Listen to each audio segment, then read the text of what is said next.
Welcome to another edition of Millennials Are Killing Capitalism Live. It's good to be with you this morning. Make sure to like the video, subscribe to the channel, support us on Patreon. If you do not already, share the video with folks. We are going to do this one in slightly less than HD because we were having some internet difficulties. That's what took us a little while to get started. So apologies for that, but hopefully it'll work out. If it doesn't, if it breaks down at some point, then we will probably just reschedule the remaining portion of it. But we're going to try our best to see how we can do and get through it. I forgot to put Abduljawad's bio in the show description. So hang on one second. Um, so our guest today, Abdaljawad Omar, is a writer, analyst, and lecturer based in Ramallah, Palestine. He has written extensively in Arabic. In English, Aboud has contributed to Electronic Intifada, Mondo Weiss, Ebb Magazine, Material, and many other outlets. Parapraxis, I think, too. Yeah, many outlets. So, no, not, maybe I got that one wrong. Not yet, soon. um, so, anyways, I'm always, happy to be in conversation with Aboud. Looking forward to this. I'm going to welcome him to the stage, and hopefully the internet will work well for us. So, Aboud, good to be with you again. Great to be with you, Jared. Happy again to. Oh. You cut out there for a second, but I think you're back. So we're gonna keep trying. But so yeah, let's just start. I mean, you had a title for this one, which means that you have something that you've been thinking about. And these are some of the themes that we've been, talking about a little bit in some of our recent conversations. Um, so yeah, like why don't you want to just start with kind of what you're thinking about with this title, maybe? I think the title comes from, you know, Sinwar's last stands, no? And the way through which an image of fig tree that Israel wanted to construct turned to be a different or told a different story than Israel wanted to tell about Yahya Sinwar and his last stance against this post-heroic military machine that I entitled in my, let's say, in this conversation that we're having. But I think it's a theme that condenses perhaps something a bit larger about the current war as it unfolded in the past year or so before that is being fought, which is a war that, from Israeli perspective, tries its best to move battle from warfare, minimizes the risk to its own soldiers and civilians, is not really keen on sacrifice as such, as part and parcel of its war efforts, attempts to sanitize society or its own society from the impacts and effects of war more broadly. And, in many ways, it's symptomatic of the type of society that Israel is, which is this kind of modern liberal society that, at the one hand, wants to engage in settler colonialism and theft and elimination of the Palestinians, but at the same time does not want to really, pay much cost for the type of war that would necessitate, which includes, for instance, the ability to actually really sacrifice or build narratives of heroism within Israeli society. I mean, one of the things that we can look at from within this war is that Israel is incapable, even when it mustered the most important moments in its military efforts, whether it's the pagers or the walkie-talkies, to really create a hero narrative. No, we have many Israeli heroes. I mean, we see Israeli kind of sadistic villains in people who are high on their own, their firepower, on their ability to destroy, but we don't of the Israeli hero that sacrifices himself, except throughout this war, perhaps where it happened or occurred, that special operations were used, for example, to extract Israeli captives, and one person was killed in that process, things along those lines. But in general, Israel is incapable of mustering that narrative. I mean, and here you can have two perspectives, because the saying goes, pity the nation that needs heroes, no? And so we might, in this sense, view that Palestinian construction and insistence on narrating their stories through this heroic prism is a sign of weakness, fragility, vulnerability, the asymmetry in power. So it's all of that at once. But it also tells us something else: is that Palestinians are capable of still, within this kind of post meta narrative society that especially the global north lives in, within this kind of postmodern deconstructivist world, to still be able to muster a grand narrative where heroes play an important and fundamental role. And I think this is one thing that also Basil Araj in his kind of highlights, you know the need on the part of the Palestinians, but their ability, what he saw at least as a form of power of Palestinians to still be able to create narratives of hero. It's the confrontation between a Palestinian prisoner and his interrogator, or the skewed asymmetry of power of engaging in a postmodern military machine that has a lot of firepower, but at the same time being able to withstand it and try and attempt to resist it or halt its advance. Whether it's also in the case of Yahya Sinwar's Last Stance, where we see a leader who's fighting on the front lines, battling the machine. We see the drones, the Israeli soldiers being afraid to engage with a wounded fighter out of also a pleasure of killing, because why should I engage or go and arrest this fighter when I can just simply kill him? No, at least at that moment they didn't. And of course they lost a trove of intelligence if they caught him alive, and basically it was possible perhaps to catch him alive, but they chose to kill him. It tells us something about also not only their the ease through which they use their trigger, but also the ease or fear that is entangled within this military that is incapable of really mustering a fight that is face to face with fighters on the ground. In many ways, this is part of the story, and I think part of the power that the Palestinian narrative has been able to grasp people's attention, imagination, even I think with people who are not necessarily pro-Palestine in a very deep sense, but also would be able to relate to this narrative and image of heroism, that the Palestinian narrative right now is also succeeding in interplaying with a large mass of people's imagination because of this ability to muster heroism. And here I don't want to confine heroism only to fighters or political leaders, or because I do think that it extends beyond that, specifically in the current situation that are facing, specifically in North Gaza, where hundreds of thousands of Palestinians are insisting on remaining in North Gaza and not leaving, where you have sacrifices that are placed in the effort to remain and withstand and not enable Israel to have a frictionless, at least, form of ethnic cleansing of the north, to not be able to reach its objective.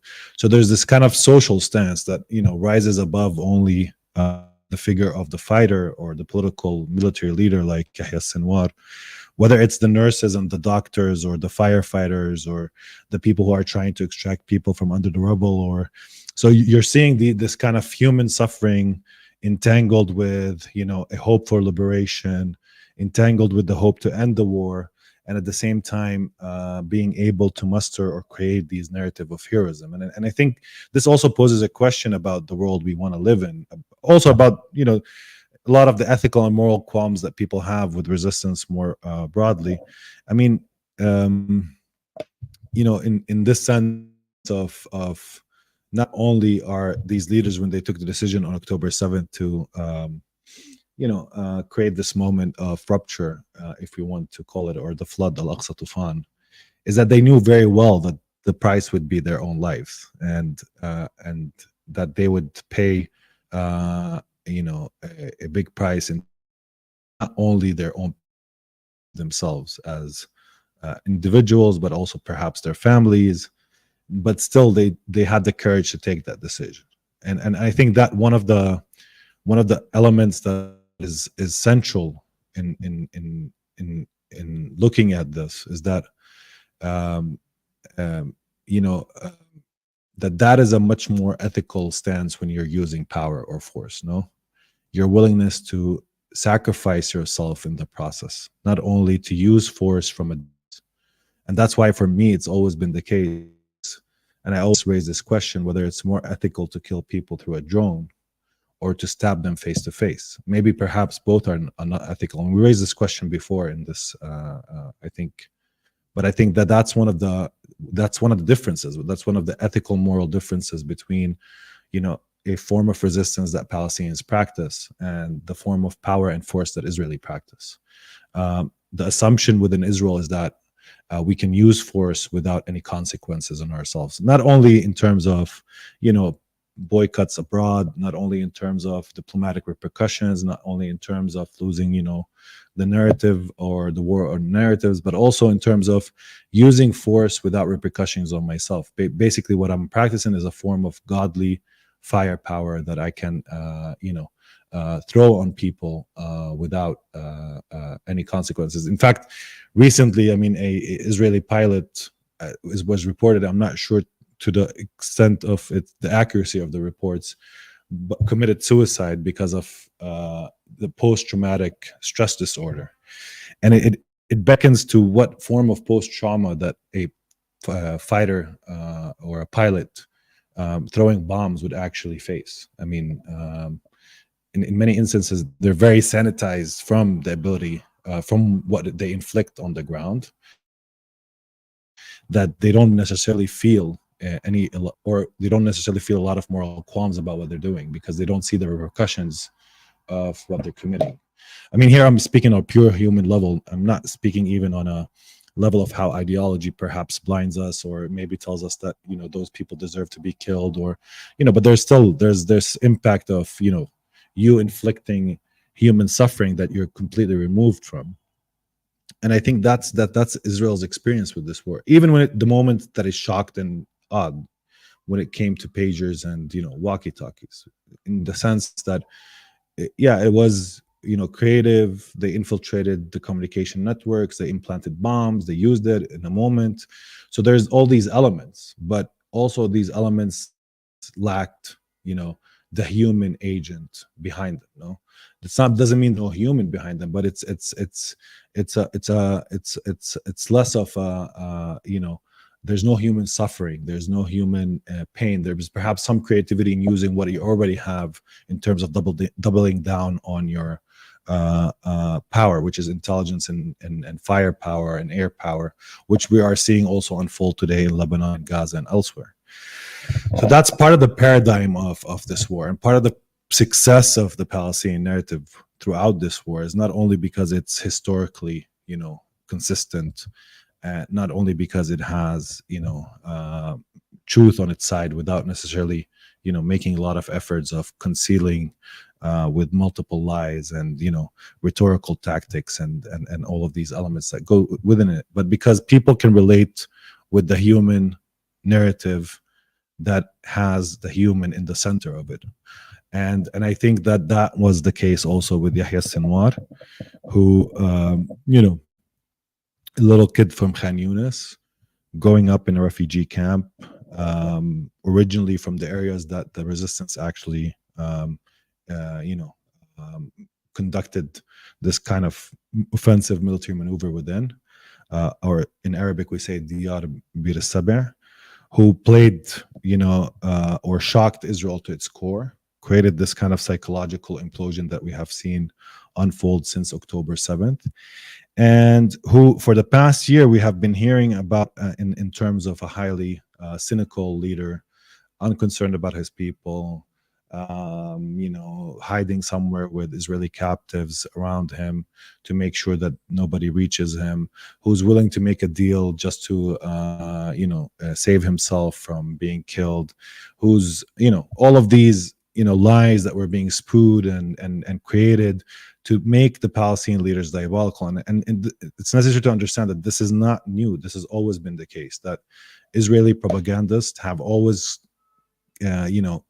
caricatured Palestinian leaders, specifically leaders who were effective or charismatic, whether it was Yasser Arafat historically or others, as these cynical, diabolical personalities, as people who are tough and psychopathic and unconcerned with their own people. They're only concerned with their own safety. And in many instances, and this is the irony, is that the ones that they actually elevate in our society to become leaders, in the context of collaboration with Israel in the PA, resemble that kind of caricature that they're speaking of. So they actually create from those who they collaborate with that image that people are psychopathic, people who perhaps are only concerned with their own self-interest, who are cynical, who don't care about the people, who are in it for the money or in it for some sort of social status or symbolic power.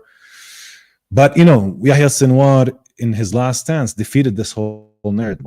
He kind of like not only was he facing the drone, was he on the front lines, not only was he not hiding with Israeli captives and prisoners, not only but he was also fighting until the last moment and willing to die and sacrifice himself in the process of this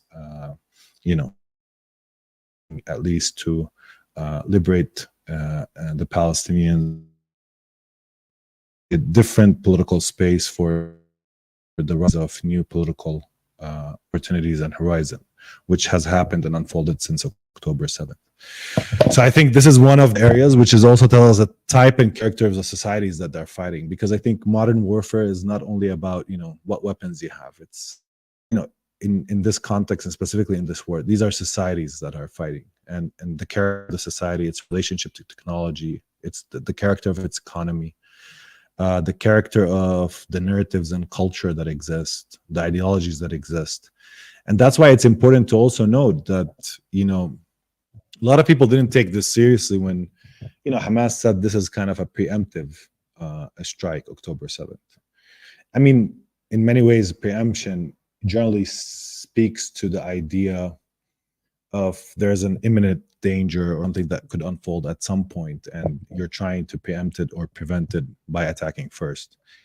But I think for us Palestinians, haven't looked at the way Israeli society has also been historically, but also is being at this current moment transformed with the rise of fascist ideologies to take center stage in Israel.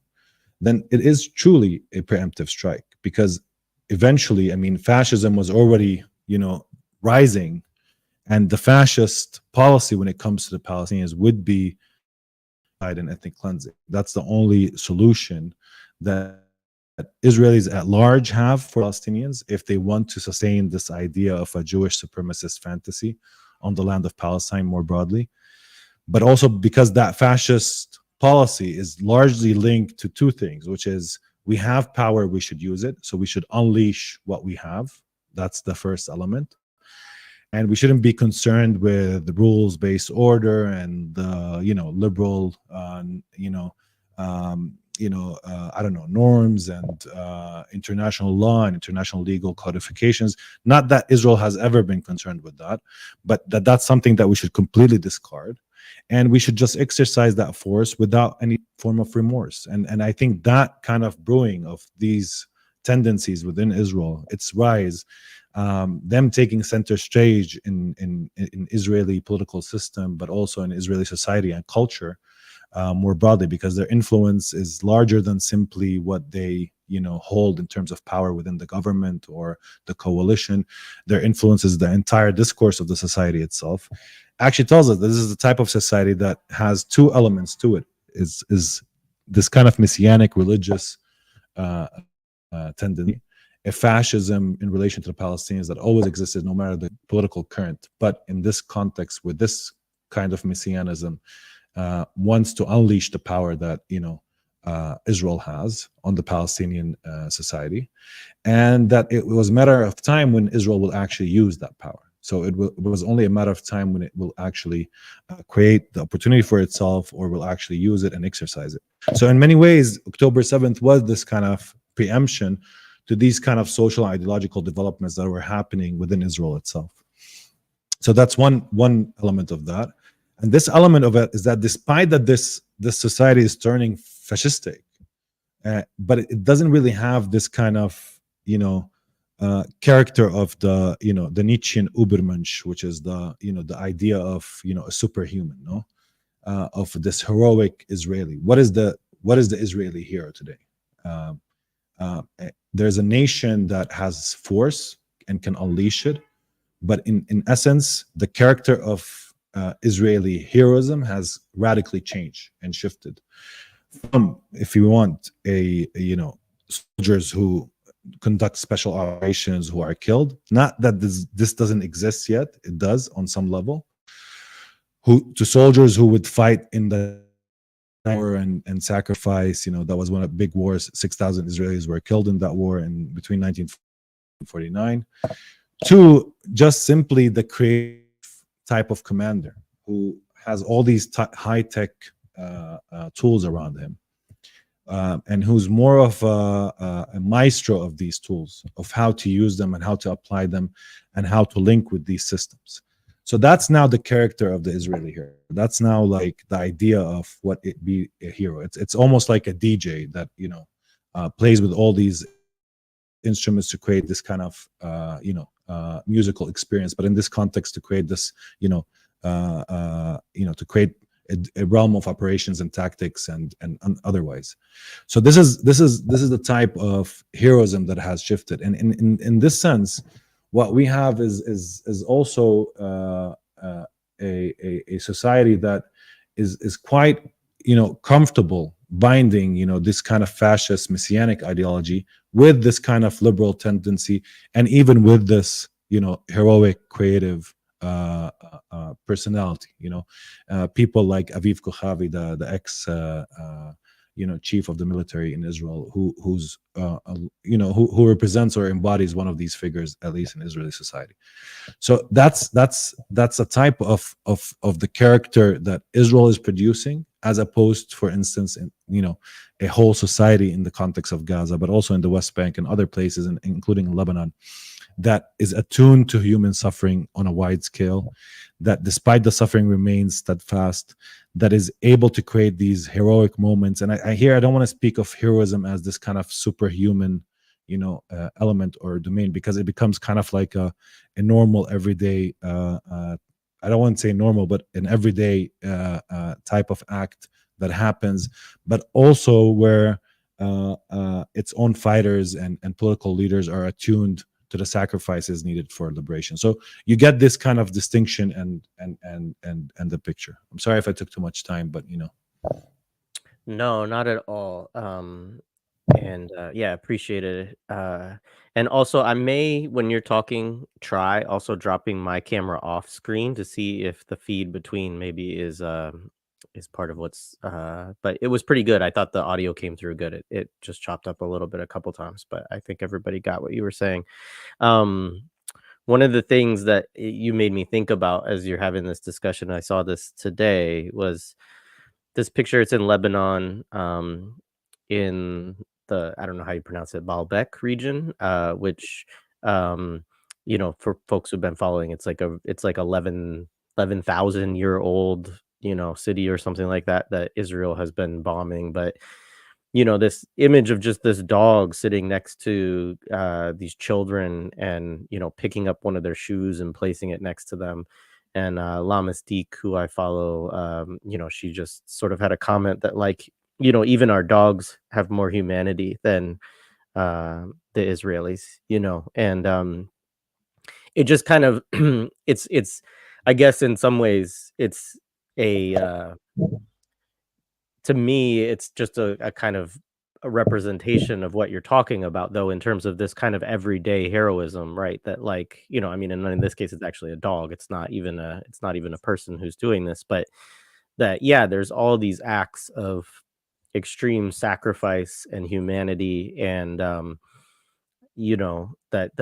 is happening by Palestinians, also by Lebanese people, in the face of this slaughter. And yeah, there's nothing that you could point to from what Israel is doing that, you know, has I mean, even the Sinwar thing I think is important, right? Because as you said, like supposedly there was a clash, right? And he's injured in the clash, and they retreat and send in a drone. They didn't know it was him yet, but they just send in a drone to kill him.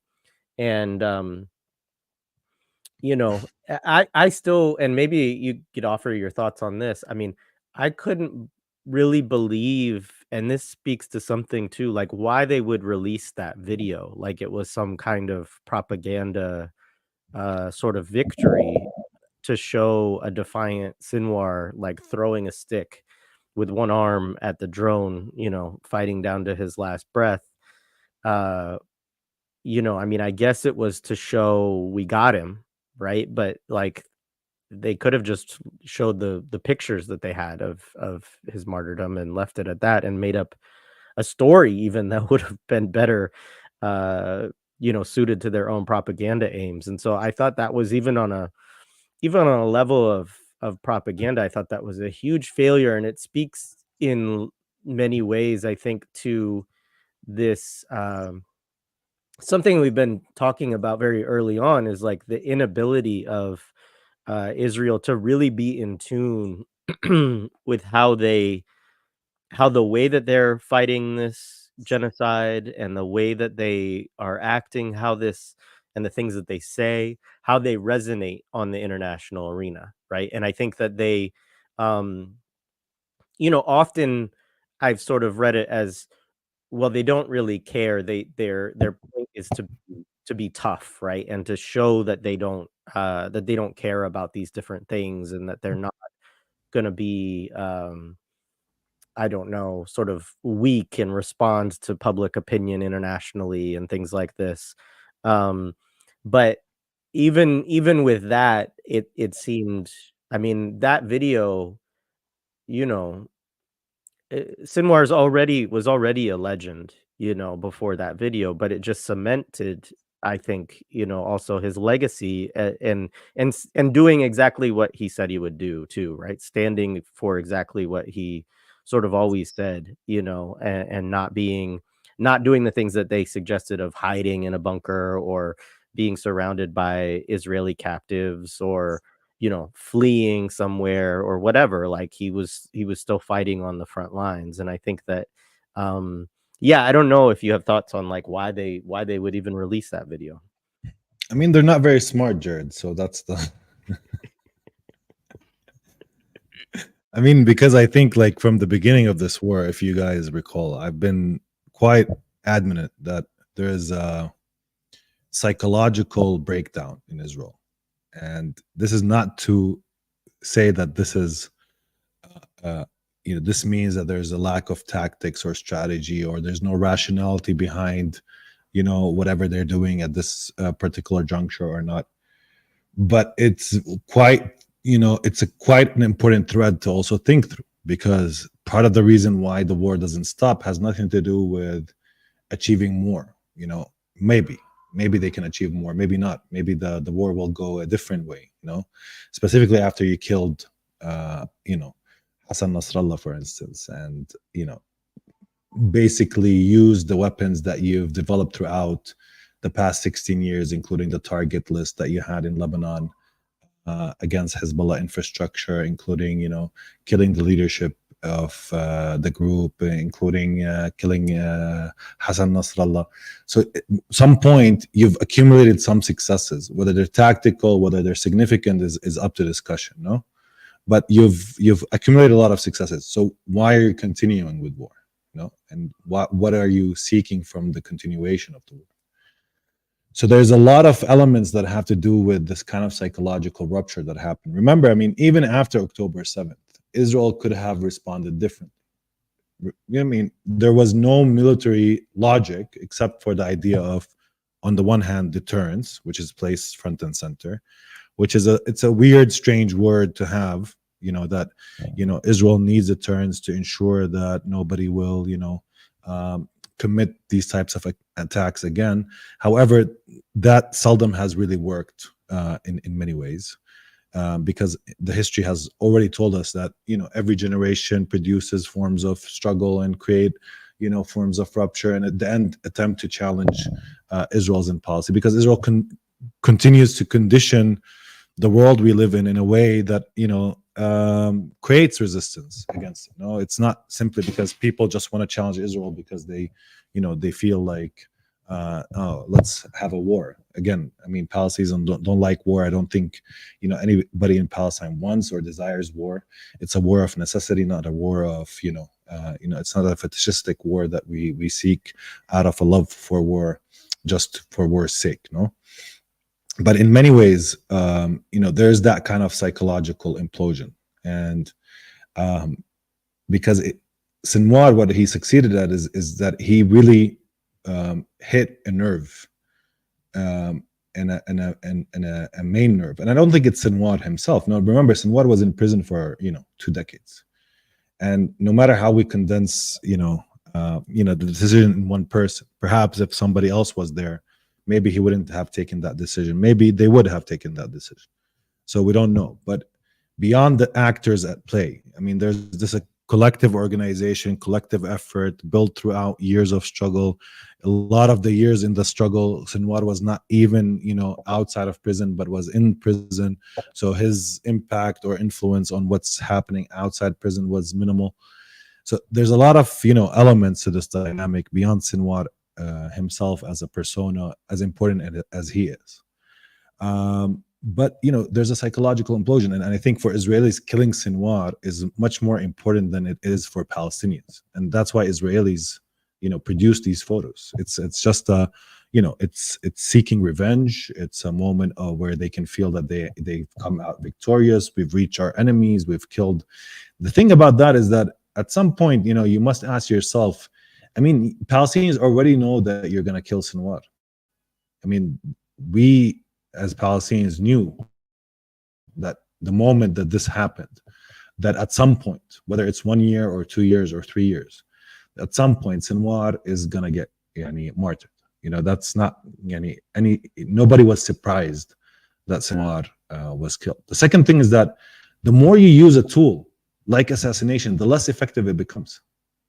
I mean, specifically with Hamas. I mean, and we can even contrast between Hamas and Hezbollah. Hezbollah isn't really as used to assassinations on a wide scale than Palestinian groups, because in many instances was assassinations, and Hezbollah, of course, it's an organization that can actually, as well, survive assassinations. But Hezbollah was quite relatively protected from assassinations for a long time based on power balance and reluctance to kill its leaders and repercussions of that killing. So for us Palestinians, we're used to leaders emerging and then getting assassinated, and at some point that tool doesn't is not effective, specifically if those leaders are leaders of groups that are already established with networks, social, political, ideological, militarily, that are already existent, which means that within the group itself, within its mullah or within its tellus, within its fabric, and they can create more new leaders who can emerge and take the place. Of course, nobody takes the place of another person, and each person is distinct with his distinct qualities, but at the end of the day, that you can still produce leaders in many ways. And I think in that sense, Hamas is also more successful in a lot of other groups because it create a more communal form of leadership, less individualistic. There's no concentration of power in single hand of one person. It's much more based on also perhaps changing leaders and changing the roles within the leadership, which immunes it from the devastating effects of, for example, taking out Arafat that we saw in the midst of the Second Intifada, and what happened to Fatah, in terms of its move towards Mahmoud Abbas, Abu Mazen, and then, his own policies of, maintaining security cooperation as sacred. So you have these acute differences. So for us, it's not as, effective anymore, this kind of, assassinations, specifically within groups, again, which is one of the ironies of disunity in Palestine. And I mentioned this earlier in one of the podcasts, is that those who are against resistance are not within resistance groups. So it's not that you have a lot of large currents within your own kind of collection or collective, like the PLO, for instance. The PLO had different currents. Some people were proposing, let's have, negotiations with Israel. Others were saying, maybe we should go down the line of two states. Maybe we should, there was this kind of, different currents emerging politically from different political parties, different orientations about what should and shouldn't be happening politically and strategically, and where the direction of the PLO can happen. And in the context of that, when you assassinate, hardline leaders, you're empowering perhaps those who you consider are moderate or more amenable, or they're people that you can actually bully rather than those that are more hardline.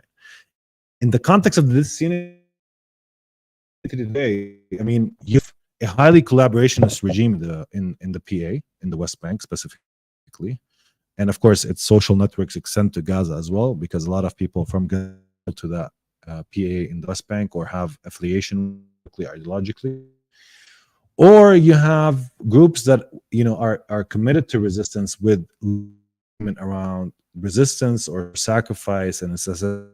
And therefore, it creates less space for these assassinations to actually really change policy or direction or create any effect, except for the pleasure of avenging and reaching a adversary. It becomes kind of useless tactic at some level, case of your own power to avenge. To perhaps what Adam Schatz wrote, it has very little effect beyond that. I mean, at least at this particular juncture in our history. So I think it's more of Israelis asserting themselves and affirming their own power, and we're a great military power, we can reach anybody, we can kill Sinwar, we've reached our enemy. It's like the images of Saddam caught, if you remember, when the Americans had him. There's this kind of fixation, if you see it, with kind of this Wild West motif that still is highly persistent in whether in the American military or the Israeli military, which is using names of people and enemies and killing them, and without thinking the repercussions and the consequences of that. And in many ways, the consequences are actually dire for these militaries, because when they take out one leader who has concentrated some power or can have influence over organization, when you take him out, sometimes it creates the situation where also these organizations have no one single leader that can make a highly important decision, which is to take the direction of the war in a different realm, or perhaps take a decision of even defeat, to raise the white flag or to surrender. I mean, there are elements to this that can actually backfire in many ways. I mean, of course, again, beyond the psychological implosion, I think that's one of the reasons why the pictures were leaked by the soldiers themselves, because they were too happy and too eager to showcase their the good news to the Israeli society. And I think that Israel is attempting to create a narrative since October 7th, and since the Palestinian fighters and defeated the Southern Military Command in Israel, they're trying to create a narrative from going to the abyss and now rising from the ashes and accumulating successes. That's the arc of the narrative that Israel is attempting to create with itself. I mean, beyond what it's creating, concerned about is to say, we've killed Nasrallah. Nasrallah said, we're weaker than a spider's web. Look at our enemies. No, we're iron. We're strong. We can emerge from this stronger than we were even before October 7th. That's at least the narrative that Israel is attempting to weave for its own sake, to kind of close the void, the crack that opened up on October 7th, the vulnerability that was exposed, the insecurity that was created, the lack of intelligence, knowledge beforehand, the ability of the weakest enemy of Israel, in the context of at least firepower and abilities, because I don't think necessarily the Palestinian resistance is the weakest enemy of Israel, but real, abilities of resistance to defeat the Southern Military Command, to enter and roam around 30 kilometers inside of, the Gaza envelope, the areas surrounding the Gaza Strip.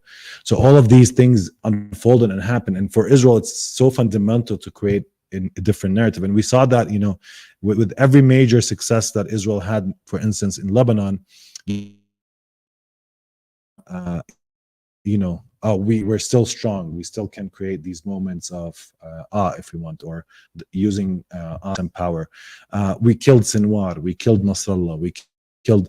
So there's kind of this kind of accumulation of what this success, of course, including the Gaza as one of the main strategies war fight by America. I mean, again, and this is always important to mention for people. Long it You're breaking up a lasted lot. without America. Um, Am I still breaking? Yeah, you're breaking up quite a bit. Do you want to try the other one? Okay, the other internet. Let's see if we can get this sorted out, folks. Sorry about this. We will, if we need to, we will reschedule. But I'm just hoping to get. All right, let's see. Am I back? You're back, and so Is far a it little bit good? better. Yeah, it's pretty good. I'm gonna try pulling myself off screen while you're finishing what you say, and then I'll try coming back on because I think it may be the feed of the video from my end to your computer is slowing down your own internet a little bit. I think the internet should be better now. That's the Yeah, signs it that looks I'm better. getting. It looks better. Okay, well let's. No, So yeah, continue on. You let's it say, kind of because I started to hate break talking to up. myself. Like, I Okay. like you pretending. I like you pretending to listen instead of. I'm just joking. No, but what I don't know. Where did we? Where did I? Where did I? Where did you lose me? um you were talking about. It was really as you started to talk about Lebanon and like how they were painting some of that as successes that it started to really break up. Yeah, I mean, again, this is the point is that what Israel is also, I mean, in terms of narratives, no, I mean, Israel is attempting to create a narrative.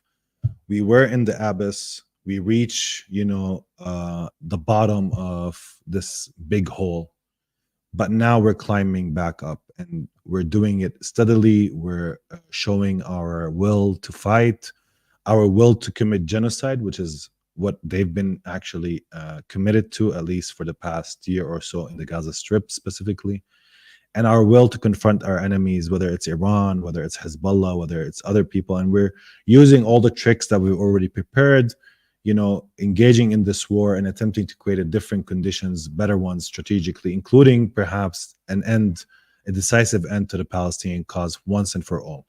Of course, despite the fact, the irony of all of this is that they've already declared the death of Palestine quite a lot. I mean, even the past decade specifically, they've been, enumerating the death of Palestine in the UN, everywhere else, sidestepping it. The Palestinians don't matter, etc. Now Palestine emerges, and now we need to end it decisively once again. So there's this kind of absurdity to it, but that psychological break that happened on October 7th remains a part and parcel of why the soldiers were so eager and happy to find Sinwar and to release the photos really fast before they can create a narrative, no? And why the pictures of his last hours from an Israeli gaze or his last stance from an Israeli gaze is a sign of our machine's success, no? We've reached our enemy. We've neutralized him, as they would say in Hebrew, no?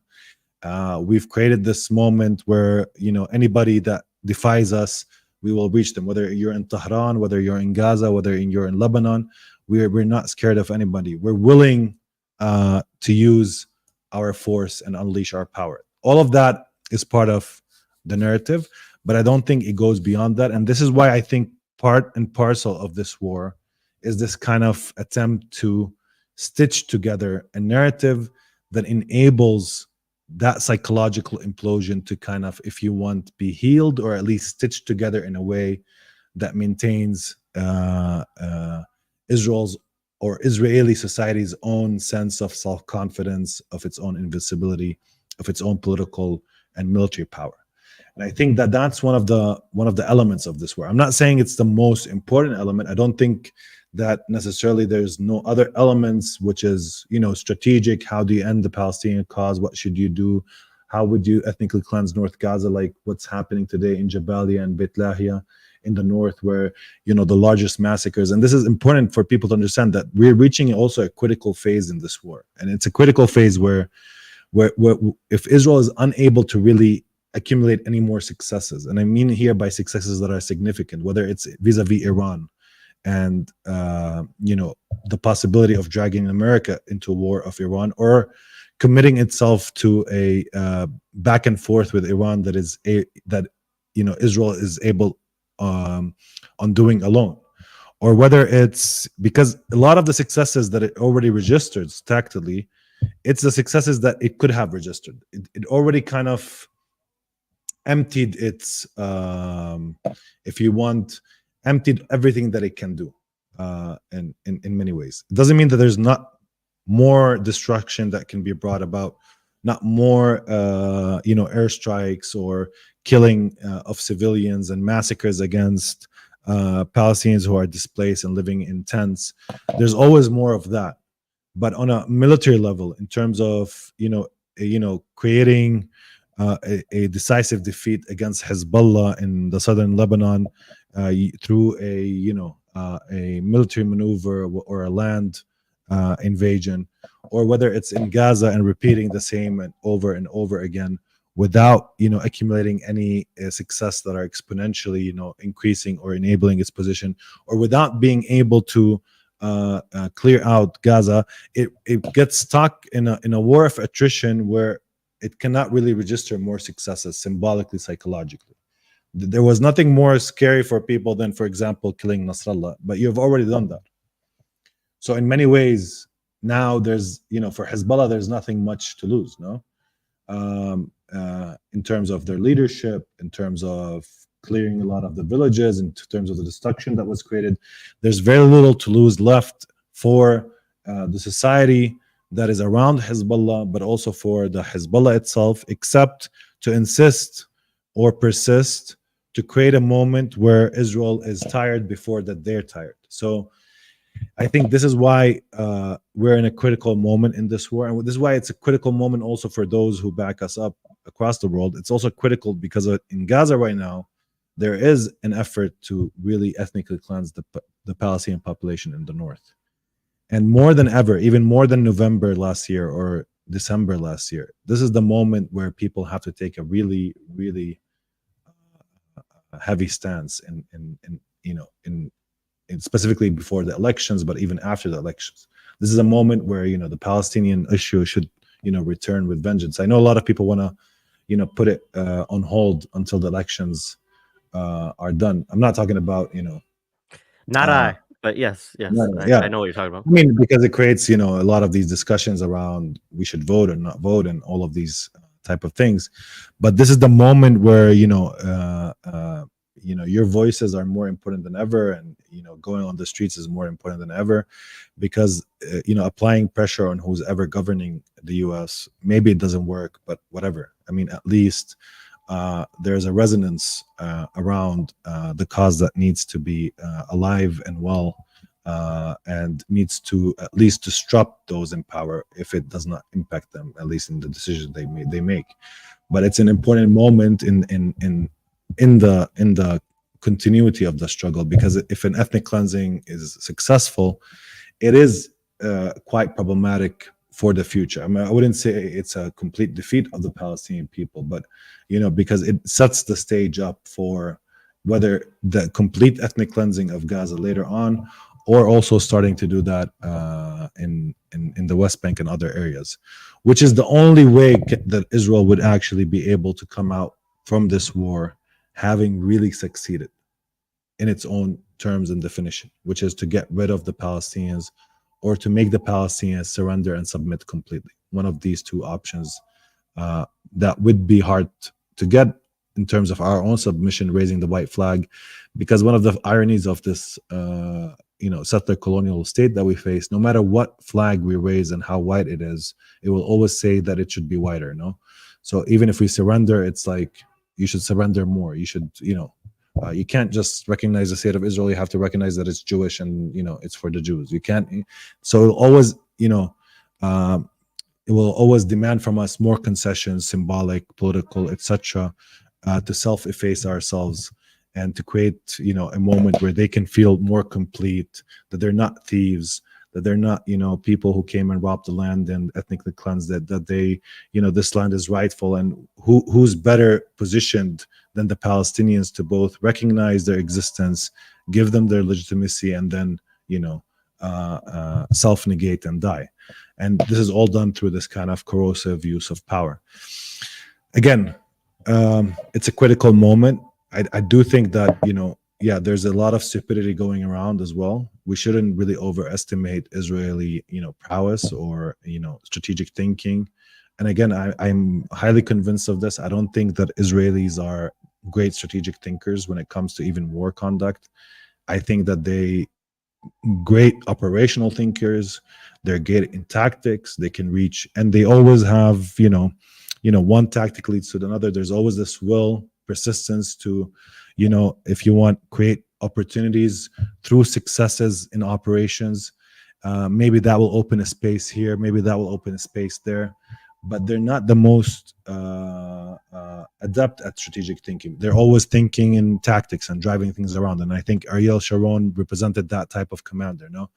The one who's energetic, forceful, that takes decisions on the battlefield, that creates tactical opportunity that sometimes lead to strategic change in the battlefield or leads to some political successes. But, it's always about this kind of risk taking that, the Israelis have, but they're not necessarily as, planned out and methodical that people tend to give them. And that's by their own confession. This is not me. I mean, if you read a lot of Israeli type of thinking, this is what they're proud. This is the character of the Israelis. It's like, this is what they're, proud in front of their American counterparts, and Dutch counterparts, and like the Swedish counterparts, like the military peoples, that the Israelis are the risk takers. They're the ones willing to break the law. They're the ones more willing to break the norms, but also the ones that that would we should look at for these kind of creative operations. But they're also the ones that don't always think of strategy that much. The link between military force and politics. How do you link both? And part of the reason why, when it comes to the Palestinians, is that because they don't want to have a political outcome, or a political language. So it's always, a military solution is always the first, second, and last solution. There's nothing else in that, discourse. Sometimes they have to think about it just to manage the situation for a while, to shrink the conflict, or to find those who cooperate with it, or to enable a frictionless form of colonialism like what exists in the West Bank, where some Palestinian elites would do their own would serve as subcontractors for the occupation. But again, I mean, I wouldn't overemphasize or do how much Israelis are very or highly strategically adept. Again, it's operations. And that's part of the reason why also October 7th, although it's an operation, no, it's not a strategic. I mean, Israeli response to October 7th is perhaps more important than October 7th itself, in terms of the strategic equation that has been opened. Basically, what it means is that if Israel chose a different course, if it minimized the importance of this operation, it could have, minimized the impacts and ripple effects where it's not a multidimensional war, where it's not, the region on the balance, where it's not Iran and the US maybe engaging in the war. It's Israel choices and decisions after October 7th that created this kind of heightened geopolitical tension, not the operation itself. The operation itself ended in 4 days. It was relatively successful in terms of defeating the Israeli military command. It shocked Israel, but it was an operation that basically, in many ways, mimicked, if we want, Israel's way of thinking of how to conduct operations and operational, design. So it used elements, it defied technologies, it tricked intelligence, there was a strategic deception at play, and Israelis were defeated in their own game. And that's what was, in many ways, from the Israeli perspective, was unforgivable about October 7th. It wasn't, this whole sensationalization of what happened on October 7th. I mean, of course, a lot of civilians were killed, some of them outright.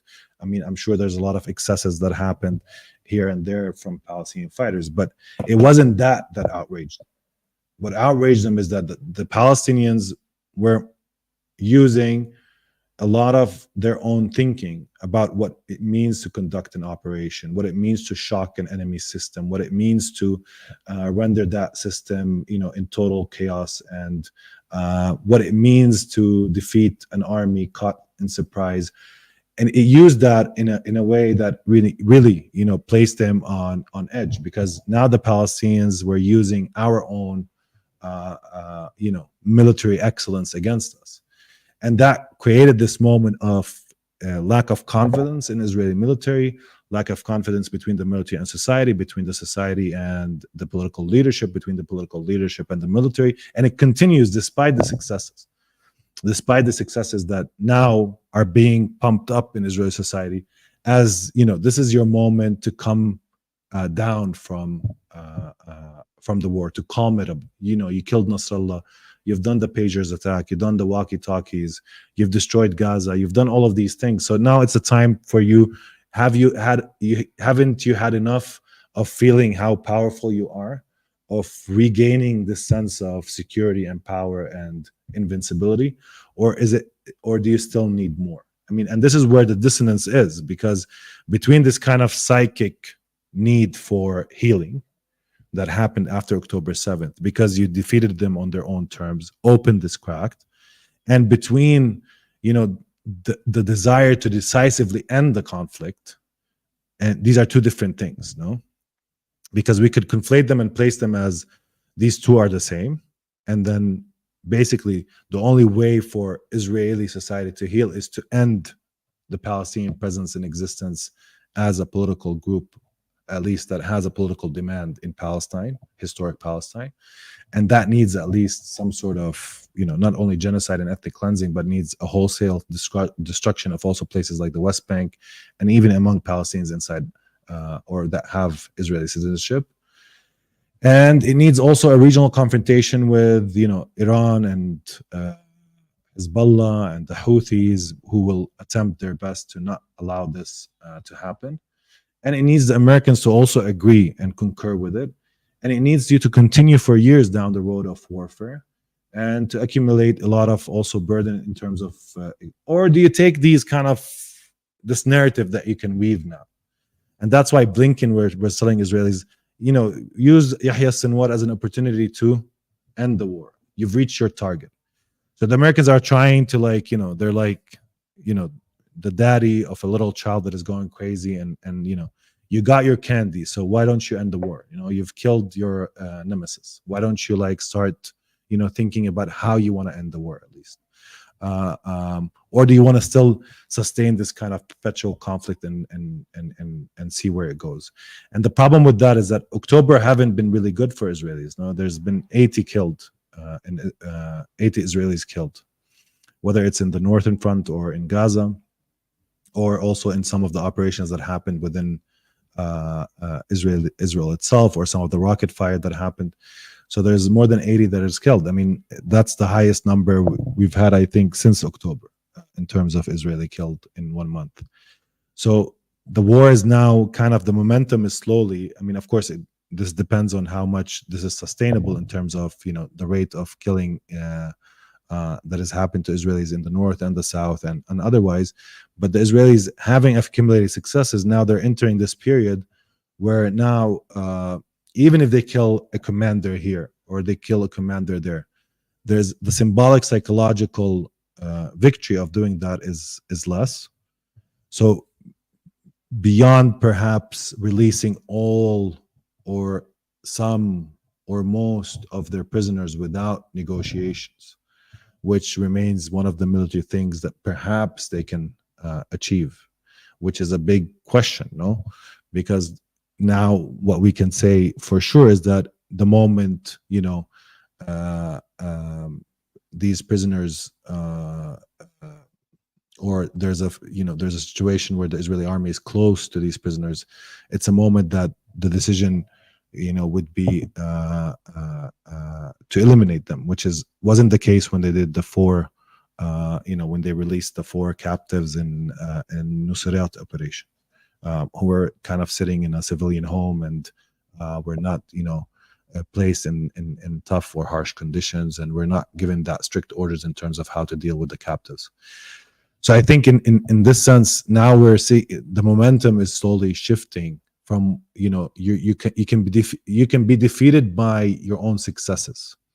I think what is left for Israel is simply what it will do with Iran. It attacked Iran. Now will Iran attack? Will they re-attack Iran? Basically doing what they did with Hezbollah, having a couple of operational tricks that they might use against Iran, which would surprise us. What exactly is in their fold? Are they waiting on the elections and afterwards they would heighten their campaign and intensify it? Or is the balance of power between Israel and Iran too difficult for Israel to overcome, and therefore it will need the US to come and pitch in? And I think that's the big question, at least for now, in terms of this kind of tit for tat with Iran, because whether it's in the south, it could, of course, destroy the villages in the south of Lebanon, and perhaps destroy some of the Hezbollah's infrastructure. But, to actually occupy South Lebanon and remain there, it will need to invest a lot of resources and a lot of soldiers and a lot of reserve soldiers, and it will need to sacrifice a lot of them on that battlefield. So it can perhaps do that. I mean, it has the power, the military machine to do that, but the problem is what cost, on what cost it will have to do that. And that's why we see now the Israeli narrative shifting towards, this is a limited operation. We might leave in a week or two. They already are kind of reluctant because they already met fierce resistance. Hezbollah is using, operations that are, exact and direct to defend these villages, but also, some of stand firepower against Israeli positions, but also in a way that doesn't really severely harm a lot of its operatives on the ground. So they're trying to sustain and retain as many operatives as they can without taking too much risks. And despite that, they're having a lot of success in terms of numbers of Israeli soldiers injured and killed for the past month, which has reached around, I think, 800 injured and around, at least by Israeli admission, I'm not sure of the number, but around 50, perhaps, I'm not sure. And the Hezbollah claims that there are more about 90. So there's been a lot of developments when it comes to the southern Lebanese front, and we already see a shift in the narrative from we're gonna enter and we're gonna push the Hezbollah beyond the Litani River, and we're gonna do all of this and that. And if you're going to do that through military power, that means you're going to enter 15 kilometers in, you're going to entrench yourself, you need to bring your tanks and D9 bulldozers and build like an infrastructure to sustain an occupation there for the long term. And we're not seeing any of that. We're seeing a shift in the Israeli narrative because they realize now the cost is tougher.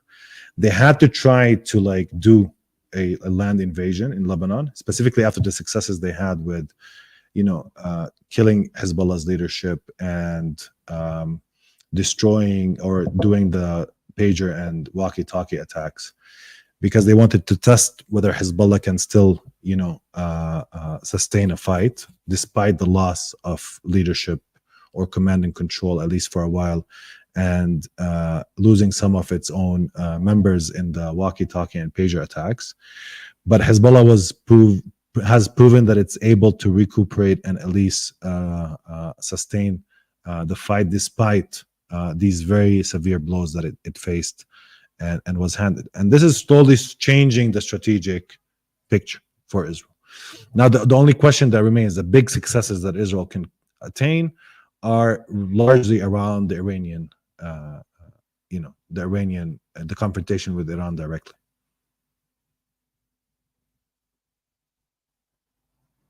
Yeah, I appreciate that. You talked a little bit about negotiations early on, and I was listening to the Electronic Intifada. I think it was last week's live stream, and they had on Justin Potter, and he was talking about Sinwar's book.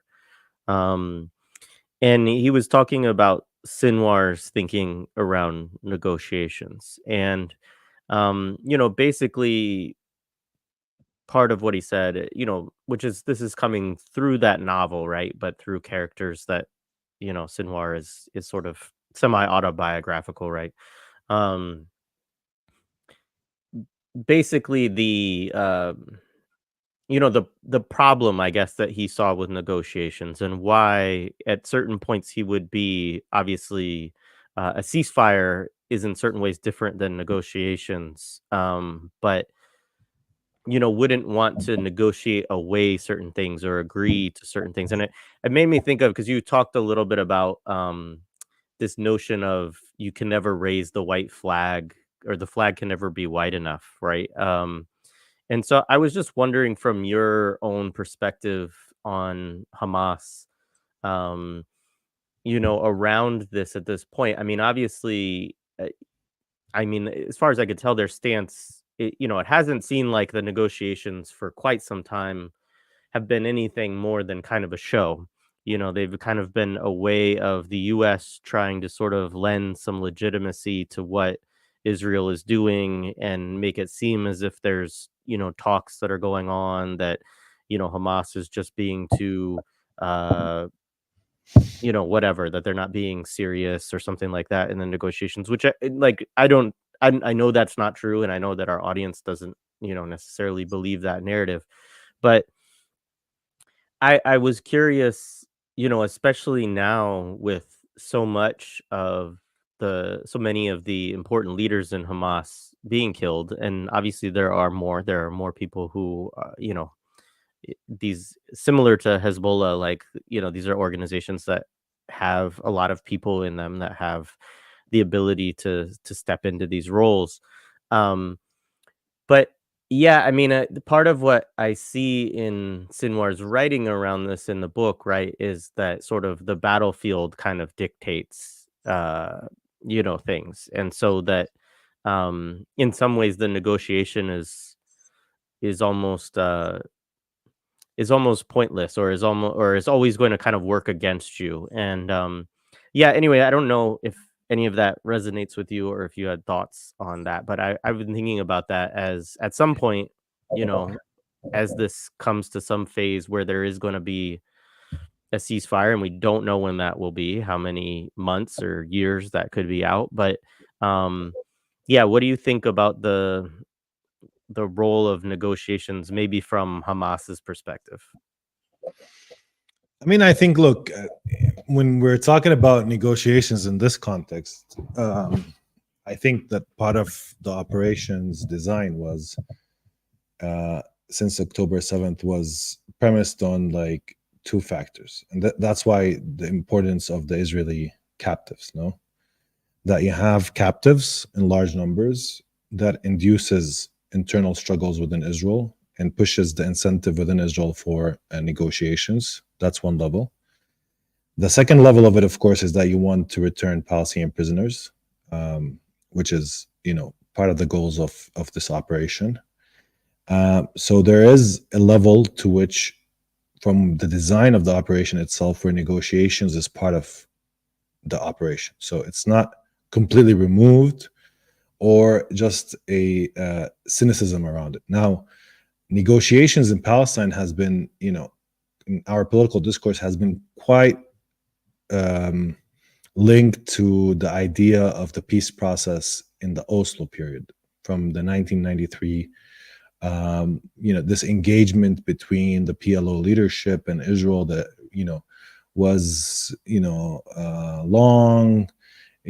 People were negotiating about negotiations, and then negotiating about uh, what will happen with the settlements, and then doing an interim agreement, then postponing the difficult issues, then engaging in this tried out process that slowly but assuredly plays plays into the hands of Israel as the more powerful actor, at least in materially, to build settlements, to expand facts on the ground, to induce or to create conditions that do not allow for an actual negotiated solution to happen and unfold. So our experience with negotiations is highly cynical when we say negotiations more broadly. But I think Hamas and the resistance more broadly, they've committed themselves to negotiating not on the cause or basic principles, or recognizing Israel or surrendering. I mean, I think that there's a consciousness, at least within these groups, that surrender is not going to really bring us anything. That in this moment, in this particular history, with these particular resistance groups, it's most likely it's that either they fade away, so they die, whether through battle or through a slow process of decay, but they will not attempt this kind of old policy where the PLO that was decaying at some point tried to rescue itself by engaging in a process of negotiating with the enemy, hoping that the enemy will give it some sort of power, symbolic or economic, within Palestinian society, which was the Oslo agreements. No, so I think that's one element that we should be aware. Now, within the war, I mean, we could assess the negotiations more, but I mean, more simply, because I think for Palestinians, there was a lot of hope around negotiations, that negotiation will bring about the end of the war, and then people were like disappointed the war is not ending, Israel's insisting on continuing with the war. And around any speak of negotiations, then people start to assess whether October 7th was the right decision or not the right decision, whether we're paying too much of a cost, whether maybe the resistance need to be more pragmatic, maybe it should surrender, or people insinuating that they should surrender. The problem within the resistance group is that, first of all, if I surrender, I don't guarantee that the Palestinians will not be ethnically cleansed. That's the first problem. So I might surrender, but still the enemy at that moment where I surrender, I raise the white flag. Imagine that we reach that scenario, can still choose? Okay, now the Palestinian resistance in Gaza has surrendered. It handed its weapons. Now you're completely at the mercy of Israel, completely at the mercy of what Israel would do to you, what the Americans will allow it or not allow it to do. And if we believe the Americans themselves, they say they have no leverage on Israel. So, I mean, if we're believing them, so if they're convinced of that terms, what guarantees are given to the Palestinians that Israel, in the moment that it kills or the resistance surrenders, you won't find even a worse thing happening in the next morning or the morning after? Remember that without the resistance sustaining itself in Gaza, people would have broken down a long time ago. I mean, it's not that I'm saying that resistance is able to fight a war on equal grounds, because what we're seeing is a form of horrific, intense death, in repetition, almost on a daily basis, without any form of even a couple of days off from these type of horrific massacres. I mean, people, again, I mean, you can't even mourn what happened the day before, because today you're just looking and there's a new massacre, a new house, a new family, new children, new bodies being thrown on the ground, people being humiliated by so these form of like intense uninterrupted massacres are just um, simply even you lose the ability to like mourn life on an individual basis. No, I mean, and I think for me, even when you're looking at people as numbers. Today, oh, only 10 were killed, as if that's or to if that's something that is less, or it's more tolerable or whatever. Anyways, I mean, beyond that point, I think that within this war, with Palestinian society at large, that's how they looked at negotiations. It's like a moment of hope. For Israelis, I think it was in need to showcase part of the society that it's interested in retaining or regaining, the Israeli captives. But again, I think that with Netanyahu's leadership, with the right wing around him, there's no interest in ending the war, even if the captives are killed. They don't care.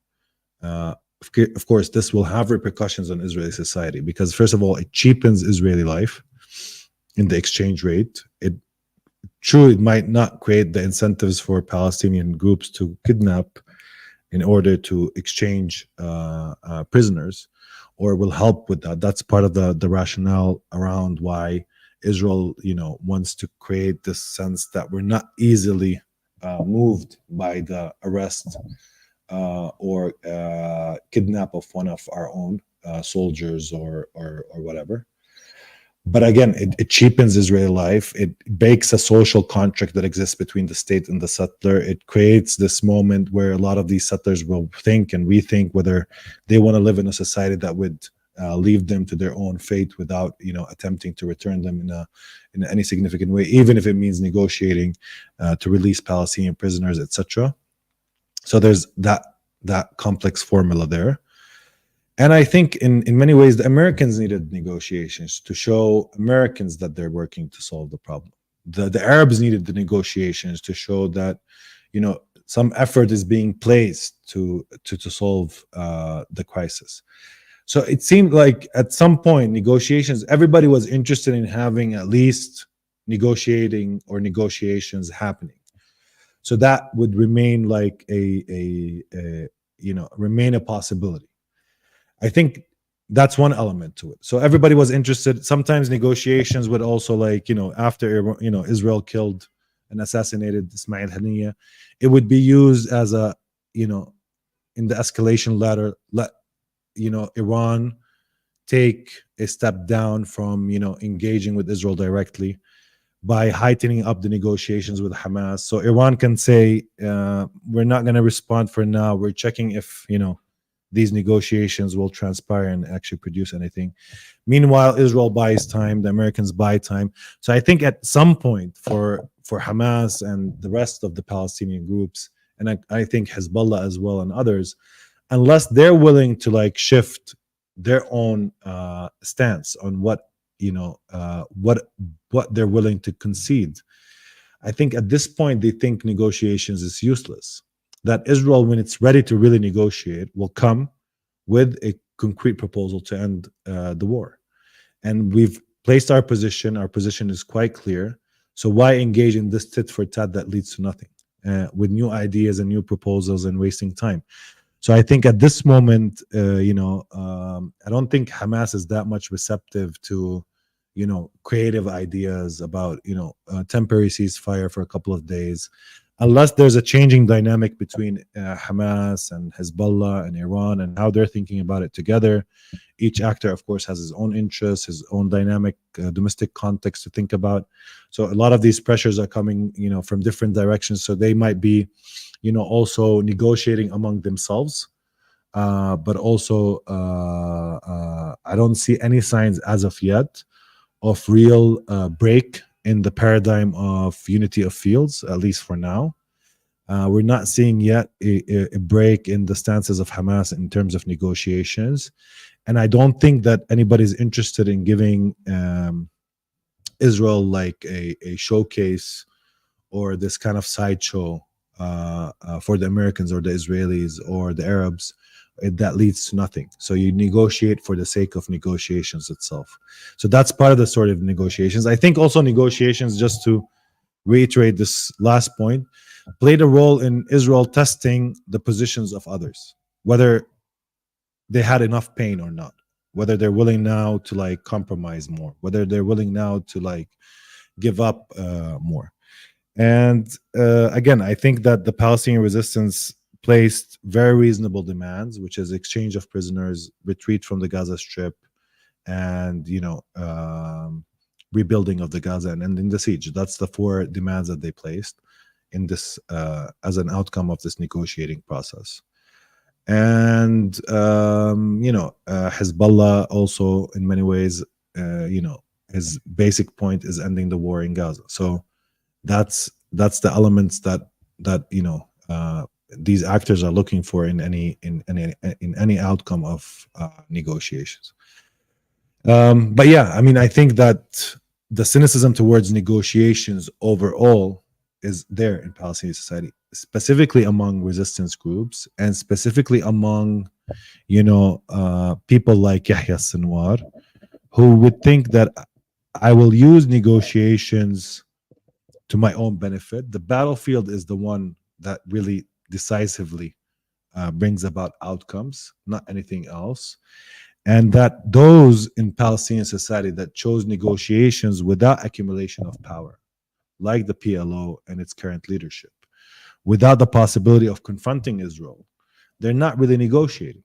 They're just simply, using negotiations as a facade to hide the deep collaboration that exists between it and Israel, and the financial accumulation of money that they've accumulated throughout the 20 years in the past. I mean, what it says is that they're not that interested in ending the conflict as much as they're interested in maintaining themselves and sustaining themselves as an elite that serves the Israeli need for a frictionless form of colonialism. A colonialism where they don't have to do a lot of the dirty work, and where this PA or Palestinian Authority can also be part of this complex security environment and ecology that we live under. Appreciated very much. Let's see. There's a couple questions in the chat, but is there anything that you wanted to say with regard? I mean, I don't know if you want to say anything about the U.S. election. I don't, it's very hard for me to see anything within it that is that meaningful, which is not to say that, I mean, we can't predict the future. And so, you know, but I agree maybe a little bit more also. I mean, you talked about the importance of this time, and I think that's an important message for people to hear, in terms of the, turning up the pressure if they can. I mean, I do think that certainly what's going on in the north, is just being described by the Palestinians who are able to get word out as, some of the most horrific days, since the genocide has started. And I think, yeah, I mean, I think one thing, shout out, I saw today that Barclays officially, I guess, is going to divest from Elbit Systems, which has been a big target. They've been a big target of Palestine Action in the UK for a long time, trying to get Barclays to cut ties with Elbit, and so that was a big win for Palestine Action. Shout out to them for that. But yeah, I don't know if there's anything more that you want to say about kind of this specific moment right now in other places outside of Palestine, in terms of what people can or should be doing in terms of trying to be a support front of some kind, I guess. No, I mean, I think one of the fears that I have is that, when you normalize massacres, and massacres in some instances, have little political logic around them. They're never really logical or, permissible ethically. But in many ways, what's been happening in Gaza since October 7th is that the daily rhythm of the massacres means that we're just simply overwhelmed, that we know that the massacres are happening, but we're disavowing their existence at the same time. For those watching from, afar, because we can't really immerse ourselves all the time with the enormity of the killing that is happening. Of course, this includes Lebanon now, where a lot of massacres are also happening, although the rhythm is a bit different for a lot of reasons, geographic, etc.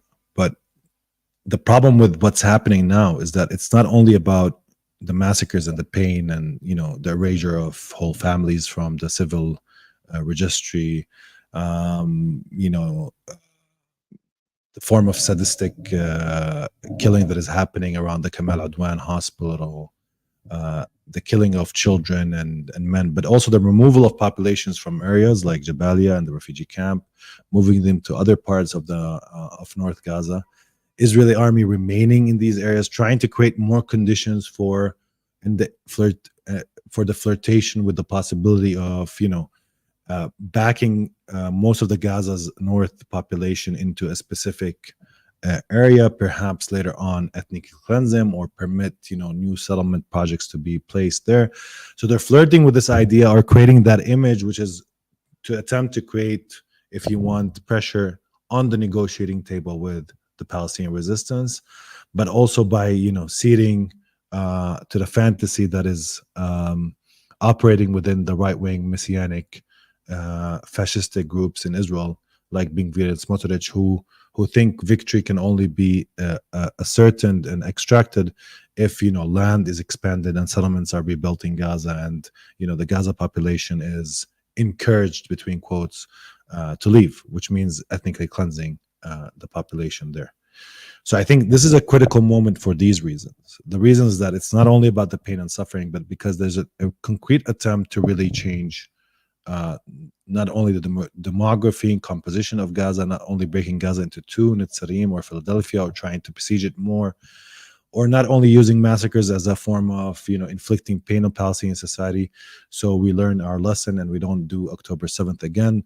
Not only these logics of vengeance and deterrence, etc., but because they're trying to really and moving and operating towards changing the conditions, the political, demographic conditions. And this is why I think it's essential as a message that this is the moment, you know, that the movement around Palestine should be its most, you know, vociferous, not, you know, dwindling. And of course, I might be, you know, saying this, and I know that some people are still working and operating, and others are organizing conferences, and others are doing a lot of different things, and people are still paying attention. Some have lost or don't pay attention. But in many ways, this is a moment where it's more critical politically to do that. Also, it's more critical politically when it comes to impacting the electoral politics. I'm not saying that, you know, one way or other, vote or not vote, or I'm not trying to discuss that paradigm, but this is a moment where you can insert Palestine into the conversation around the elections, and with all its problematics, if you want, of whether, you know, this is successful strategy or not, a tactic, whatever it is. And also because it's a moment that, you know,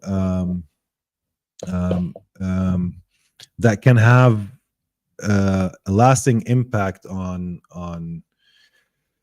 containing Israeli you know, assault on us, you know, by raising the stakes, even on the political system that exists in the US, raising the stakes for it in terms of what it means to it if it continues with this unabated support of genocide and ethnic cleansing now happening in a higher volume in the north of the Gaza Strip.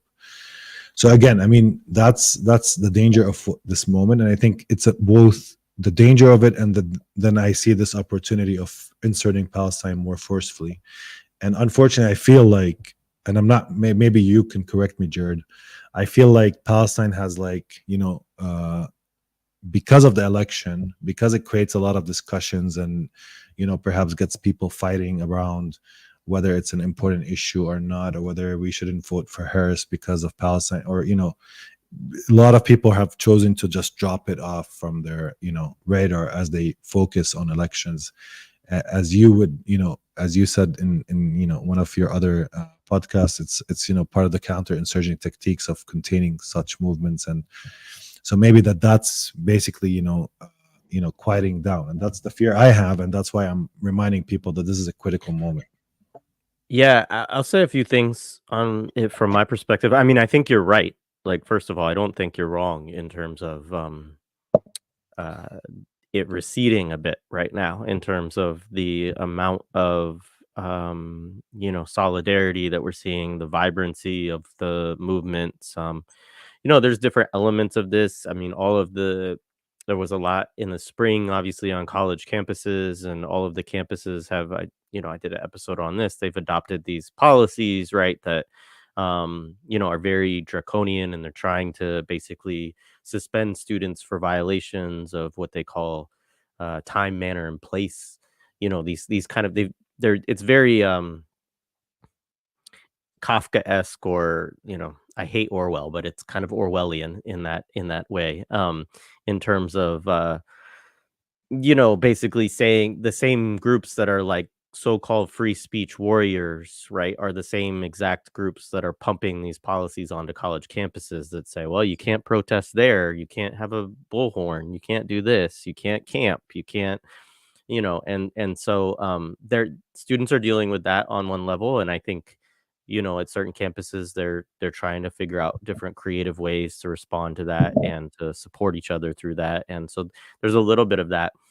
But I think that the election, for sure, I mean, this was the concern that I had, as this season started to ramp up, especially once Biden got replaced by Harris, because I think with Biden, um more people would have just been like, "Yeah, I'm not gonna vote for this guy," and it would have, I think it would have allowed more people to stay more closely tied to the Palestinian movement, because, what I see is people, either kind of, like you said, sort of saying, "Okay, this is two devices, I'm gonna set this aside for a few months."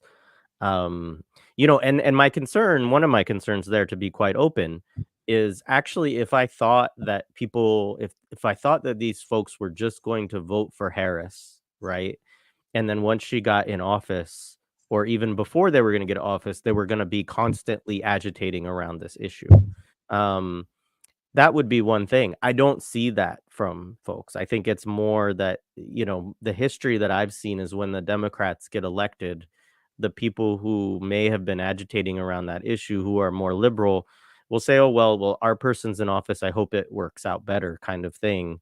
But I'm gonna kind of recede from political life and go back, and yeah, I mean, so I think it's a problem. And I think that, I want to raise up, somebody talked about this in the chat, in our Claudia and Karina, which is the PSL candidates campaigning in Milwaukee. We've met a lot of working people who can't stomach the Democrats because of Palestine. It's been good to see the growth of international solidarity. And I think this is the other side of it. I mean, this is why, even though I'm not personally that big on electoral politics at all in the US, like, I do think campaigns like Claudia and Karina's, also like Stein and Ware's, which, there's certain issues that I disagree with them on and whatnot, but like, they at least have a good stance on Palestine, and it's an opportunity, as you were saying, to have different conversations. It's like, okay, if we're going to have election conversations,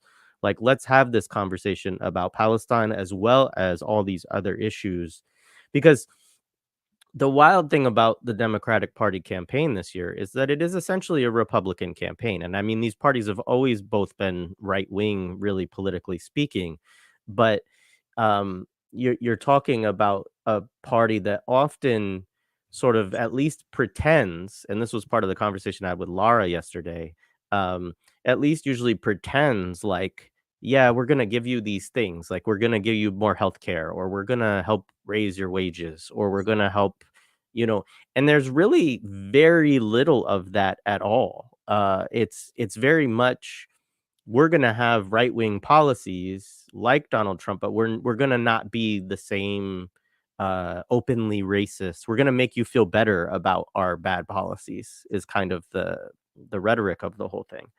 And it's deeply troubling to me for the reason you mentioned in terms of what it normalizes, that this idea that, like, basically it's almost a kind of post-political election in certain ways. Like, they're not really arguing about political differences, and I mean, we could argue that this has long been the case in the United States. Um, but they're really just sort of saying, under what veneer or what branding will you accept fascism and genocide? Would you rather your fascism and genocide be, open and openly racist, and you know what it is?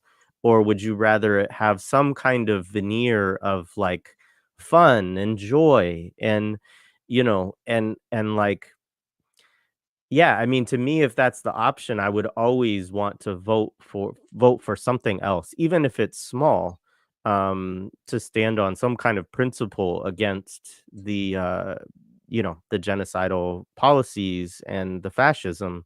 Um, and I don't, you know, I said this yesterday. I have a hard time with people at this moment who are saying, oh, well, let's wait until after the election, or, um, because I understand that people are scared, of Trump. I understand that he scares people, and that's legitimate. Um, but I don't really understand being less scared by what Kamala Harris represents. It's not less scary to me. And uh yeah, so I don't know. Those are my thoughts, but I agree with you in terms of trying to maintain, uh I think, before the election, raise those contradictions, like, force the conversation around Palestine. Um, but I also think, yeah, it's I mean, in all likelihood, we're still gonna be having this same discussion the day after the elections, right? And so it will still continue to be important then as well. But I do think that that normalization of the massacres and the genocide, like, it's a huge, I worry about it as a moral issue and a political and social issue, in terms of what it means for the population. And so, in the same way that, like, we might talk about the Israeli society, right, and this kind of psychology of committing these massacres, and the kind of, um it's the 2 are linked, because I don't see it as an Israeli genocide by itself. We're supplying 70% of the bombs for this, so it's not, to me, just something that's happening. And that's one thing some people do to conveniently distance themselves from it, is they say, "Oh, it's just something it's a war that's happening in another part of the world. It doesn't really have anything to do with us." And it's like, no, it has everything to do with us. Um, but yeah, I also hope that people will resist that temptation to back away from it, even though I'm sure it will lead to uncomfortable, discussions. But you kind of have to ask yourself, I think, like, do you want to be, I mean, I have no desire to be friends with people who are like, well, that's just that thing over there. Like, I don't know. Anyway, that's enough of a rant from me, but that's kind of how I feel about it all. Yeah, I mean, I kind of like. I mean, yeah, of course. I mean, I wasn't talking about people who don't care. Like, because I think even those who care and have kind of invested time and effort learning or looking at the Palestinian issue and its history. I mean, at some level, I mean, the habituation of massacres happens because it has become a habit. Like, it's not completely abnormal that people would look at the same news for a year and at some point, you know, get used to this news as something that is not completely rupturing of their day or their emotional moods, or their the way they orient themselves around the world, or their everyday activity afterwards. I mean, as Palestinians, we've normalized things that people would find horrific. Like, so it's and it's always like these moments where a foreigner comes to Palestine, and we see us making fun of a prisoner that just made it out of prison, and usually we bully people who went to prison, like we make fun of, and for perhaps for I'm not saying we always make fun, but as friends, we're not always, like, oh wow, you're a hero, and it's such a romantic moment, and things like that. And so, I mean, that sounds strange because, but we've become used to it, so we see it in a different light, and sometimes, of course, we normalize things that we shouldn't normalize. I mean, to the extent that it becomes part of our own common sense and vocabulary, and in ways that we miss as Palestinians as well. That we're normalizing dehumanization, we're normalizing things that shouldn't be normal. We're creating conditions for us to adapt to a world that is, highly, um, highly violent towards us, that renders us, I don't know, in a state of perpetual revulsion, etc. But that's the conditions we live in. So I understand that process, and I understand that at some point we have this kind of disavowal happening around. There's this horror that is existing daily, but at the same time, the structure of our everyday lives has to move, or moves without being able to do anything about it. And it's easy to fall into the trap of nihilism, nothing will change, or we can't really impact things. And I think this is where I kind of like share with you the sentiment around how elections is used to basically silence people, create this new antagonism between Trump and Harris, push a lot of I guess progressive Americans towards acquiescing to Harris so they don't get Trump, moving into the domain of organizing for elections instead of organizing for causes like Palestine or other causes that are as important, or if not more important. These are all elements that I think are kind of part of this kind of electoral politics, as you said. And yeah, I mean, I kind of sense that there's no substantive debate issues around real issues, in the elections. It's just a choice of character and perhaps demeanor, and no real radical shifts between the both. Although some people say that there are differences and they're important, and if there were no differences, and even differences that have to do with the policy on Palestine, some advanced argument that Harris would be less of a problem or a headache than Trump, although nobody knows, because Trump has been like sending signals that are all over the place between Israel should complete the job and I will stop the war the first day, like, so he's sending all of these different mixed messaging and signals that confuses also, I think, an attempt to also kind of strategically attract some of the Arab and Muslim voters that might tilt towards him, in Michigan specifically. Yeah. And I think there's I don't want to say anything too forceful on this because I don't want to be branded as a I'm not pro Trump. He's terrible, right? I don't have any misgivings about this. But there is one of the things that I think that the ruling class really dislikes about Trump, and in particular, a lot of the liberal ruling class, but even elements of the conservative ruling class, right? You see people like John McCain and others who are just not John McCain. He's dead, thank God. But who's the one who Dick Cheney, right? Should be dead, but not dead yet. But they endorse this guy, or they endorse Harris, right? Even though they're ideologically, you would think they're closer to Trump.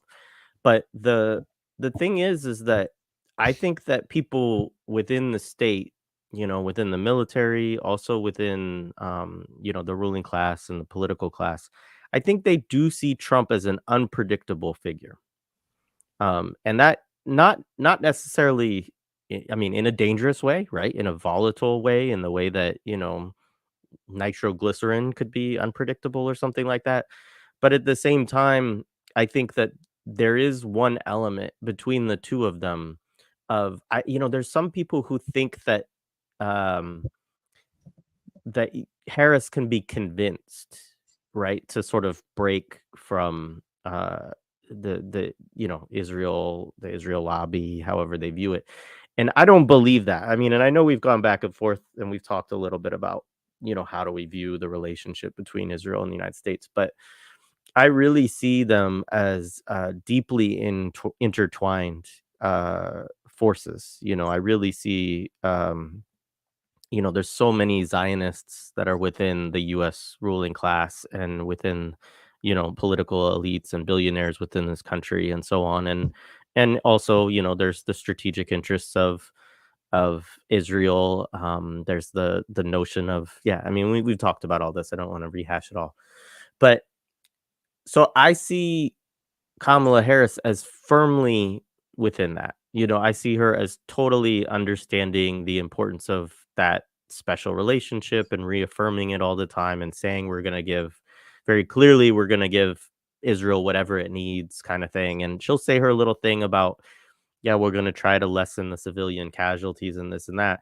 But I don't, that's been Biden's line all along too. And it has never, in terms of policy or actual, effort, I have seen nothing that really substantiates that at all.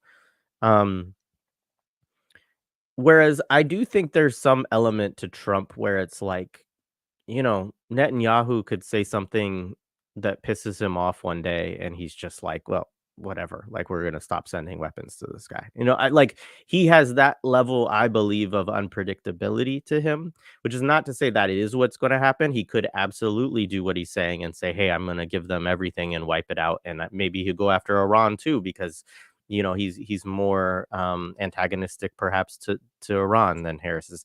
I don't know, but I think that this idea that people have that Harris is somehow more convincible.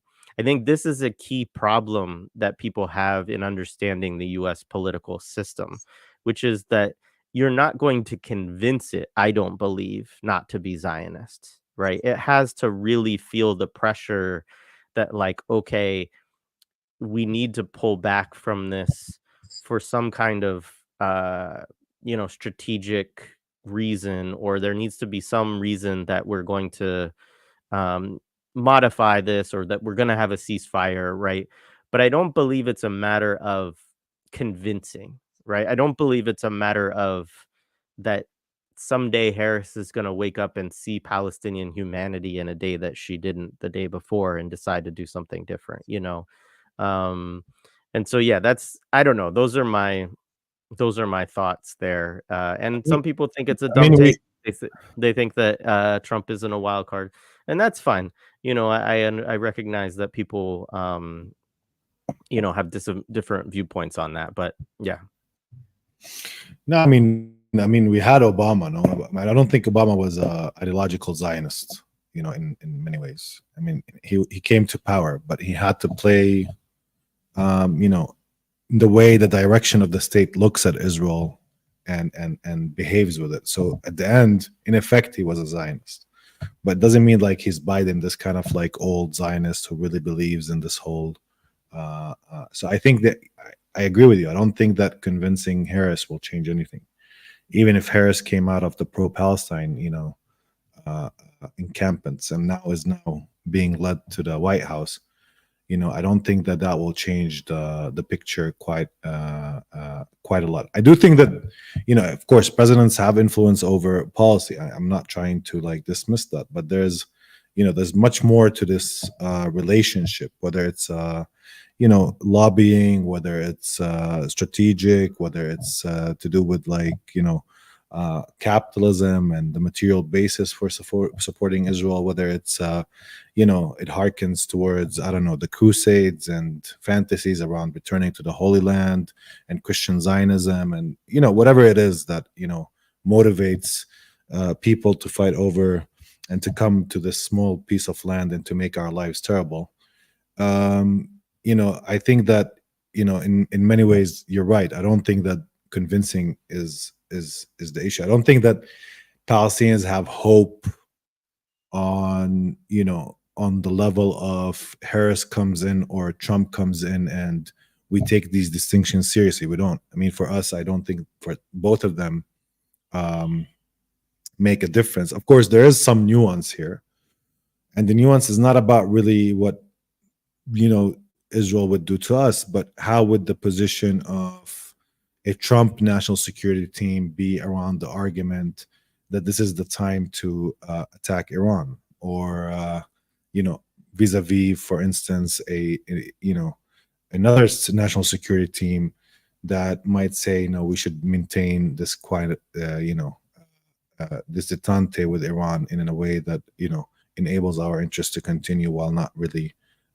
playing. I think there are disagreements. I don't think that generally the state or the bureaucracy around it, you find people like Bolton who are overly excited about hitting Iran, and people who might be reserved.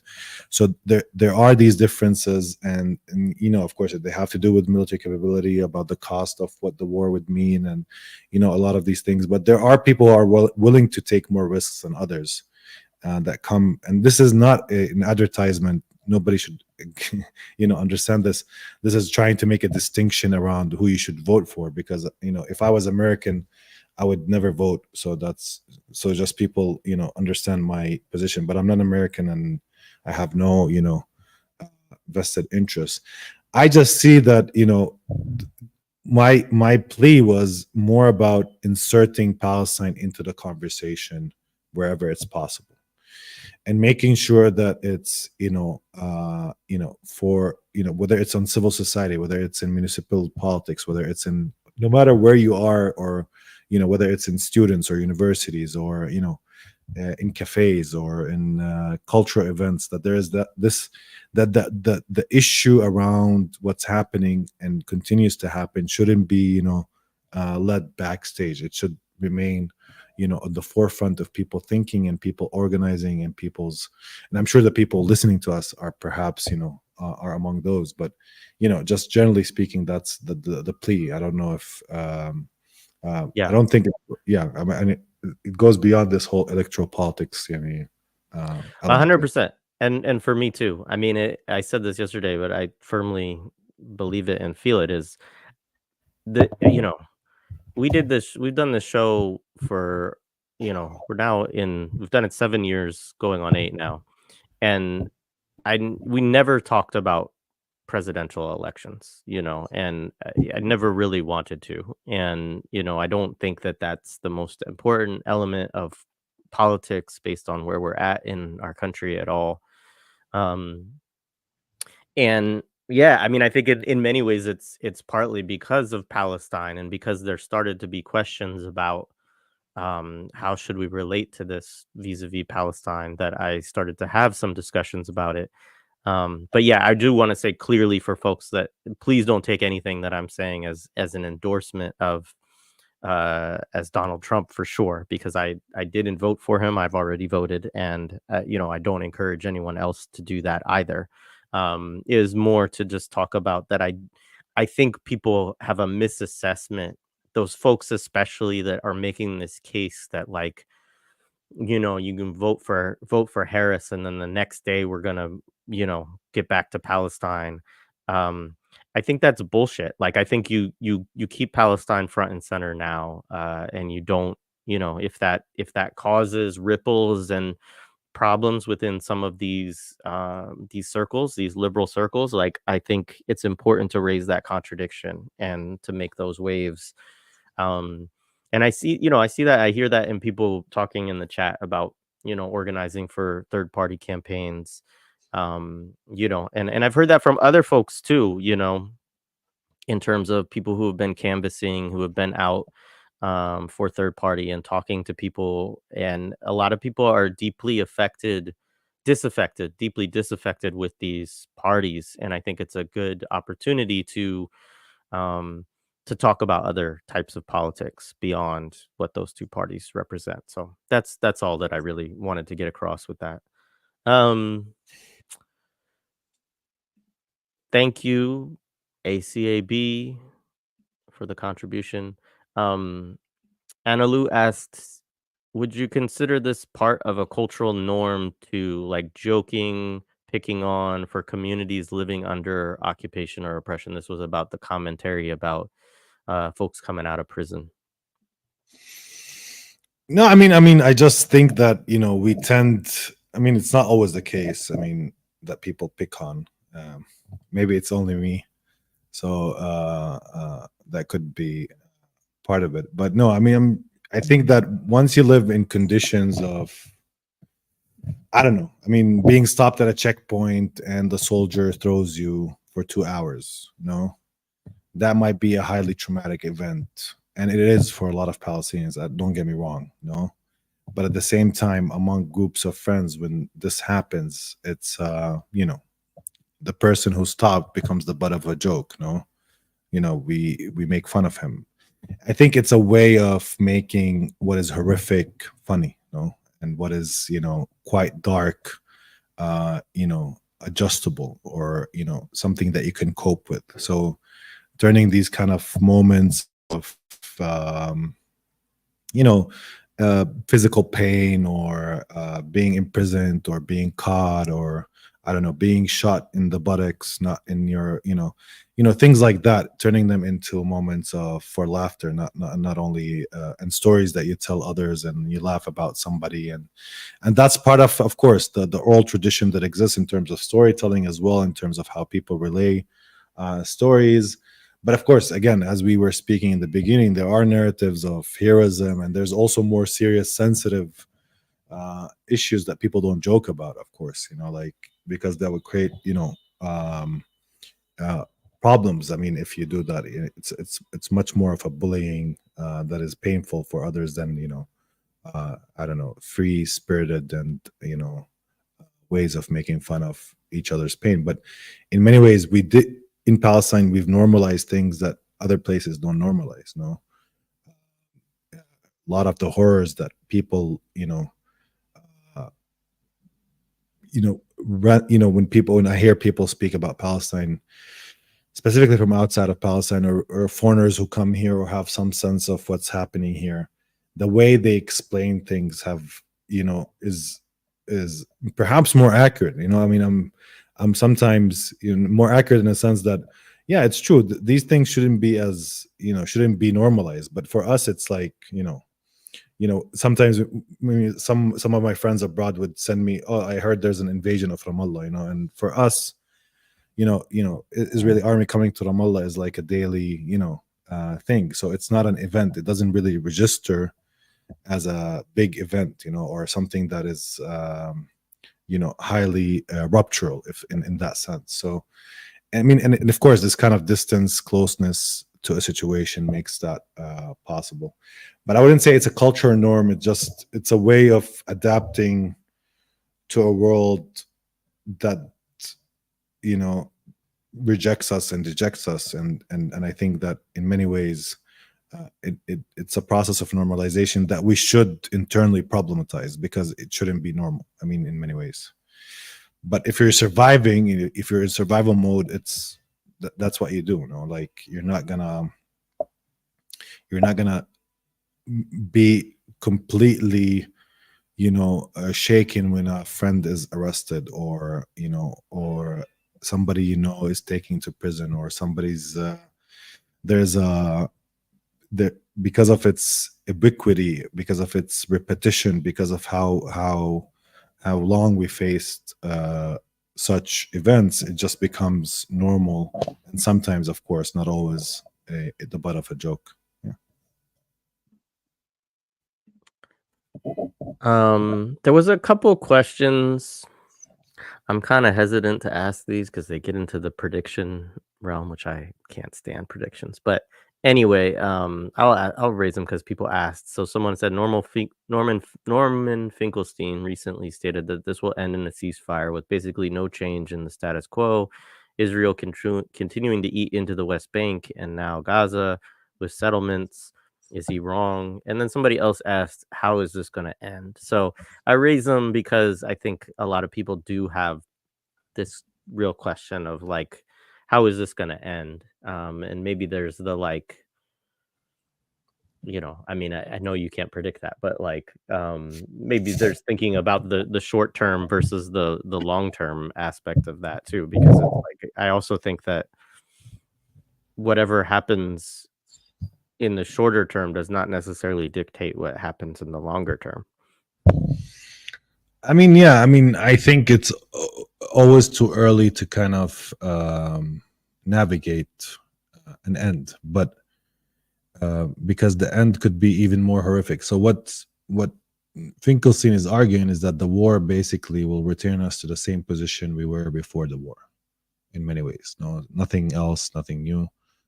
He basically Um, said there'd be settlements in Gaza now too, but aside from that, yes. yeah, I'm not that sure about the settlements in Gaza, because settlements in Gaza, at least for them to be successful, they need to, built on, and either the Palestinians in Gaza have been, rendered ethnically cleansed or killed, or you have a space, a geographic space that you cut from Gaza that is completely removed from the Gazans themselves. So, because any settlement in Gaza would also mean that these settlements are, attacked on a daily basis, and so still the conditions, at least at this moment, for settlements in Gaza, that might be an Israeli plan, a dream, or a fantasy, or something they're working towards. However, at this moment, I don't think it's feasible at this moment. In 6 months, in a year, in 2 years, maybe it will. So that's a different story. That's one level of it, and I think that the reading among some Israelis beyond the idea of settlements, as this kind of pioneering activity that they do, ideological, etc. The idea is that the Palestinians will only learn the lesson if if this war ends up with us taking up some of their land and rebuilding the settlements, so they feel that they lost. I think that could be the case, but again, I think this is a struggle of wills. Resistance is still existent. It's still capable of hurting the Israelis. The Israelis are still still losing soldiers, machinery, are still economically burdened by this war. They have captives. The paradigm of the past 6 months of what we were talking about hasn't shifted drastically, despite some of the tactical or operational successes that Israel has been having. So yes, it's creating facts on the ground. Israel destroyed a lot of the areas around, what was the border between Gaza and the rest of, the rest of historic Palestine. It has, created the Philadelphia corridor. It has created the Netzarim corridor. Now it seems like it's going to North Gaza, but not in this short-term, attack and retreat type of operation, but attempting some sort of, remaining within areas within North Gaza and taking up more of the northern Gaza, in Jabalia and other areas, with the question of what they're going to do with the population. So they're moving towards kind of more of an entrenchment, a military entrenchment. Again, it depends on what type of resistance they face, how much people can withstand the assaults that are happening, what type of pressure is placed on them, and to what extent can Israeli society, economy, and politics and military withstand a long-term attritional warfare happening across multi-fronts. So that's the question. Who will scream first? That's who's gonna kind of come out of this war more victorious than the others. At this particular moment, I don't think that there's any signs that Israel will be successful in settling Gaza, except for the fact that it removed some of the population of the north and moved it to the south. So that's the only basis through which you can make that assessment. There's around 400 in the conservative estimates, 400,000 to 700,000 Palestinians in the north, which is a large number of people. And still there's an active resistance that is capable of, as you've seen in the past, at least couple of weeks, of hurting the Israeli military and creating, ambushes and creating a situation where they cannot really entrench themselves without any type of cost. I don't want to be hopeful, but I don't think that this project in North Gaza is necessarily going to be successful. It's not an inevitability. I don't like when people speak about inevitable outcomes. So, And I think this is part of sometimes the bias we have, even if we're like antagonistic to Israel, is that it depends how much you really trust Israeli power and the way you read it.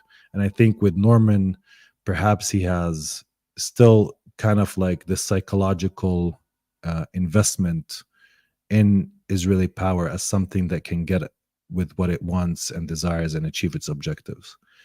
Maybe that's the case. Maybe they will achieve it. I concede that, but I don't think that that's necessarily the case.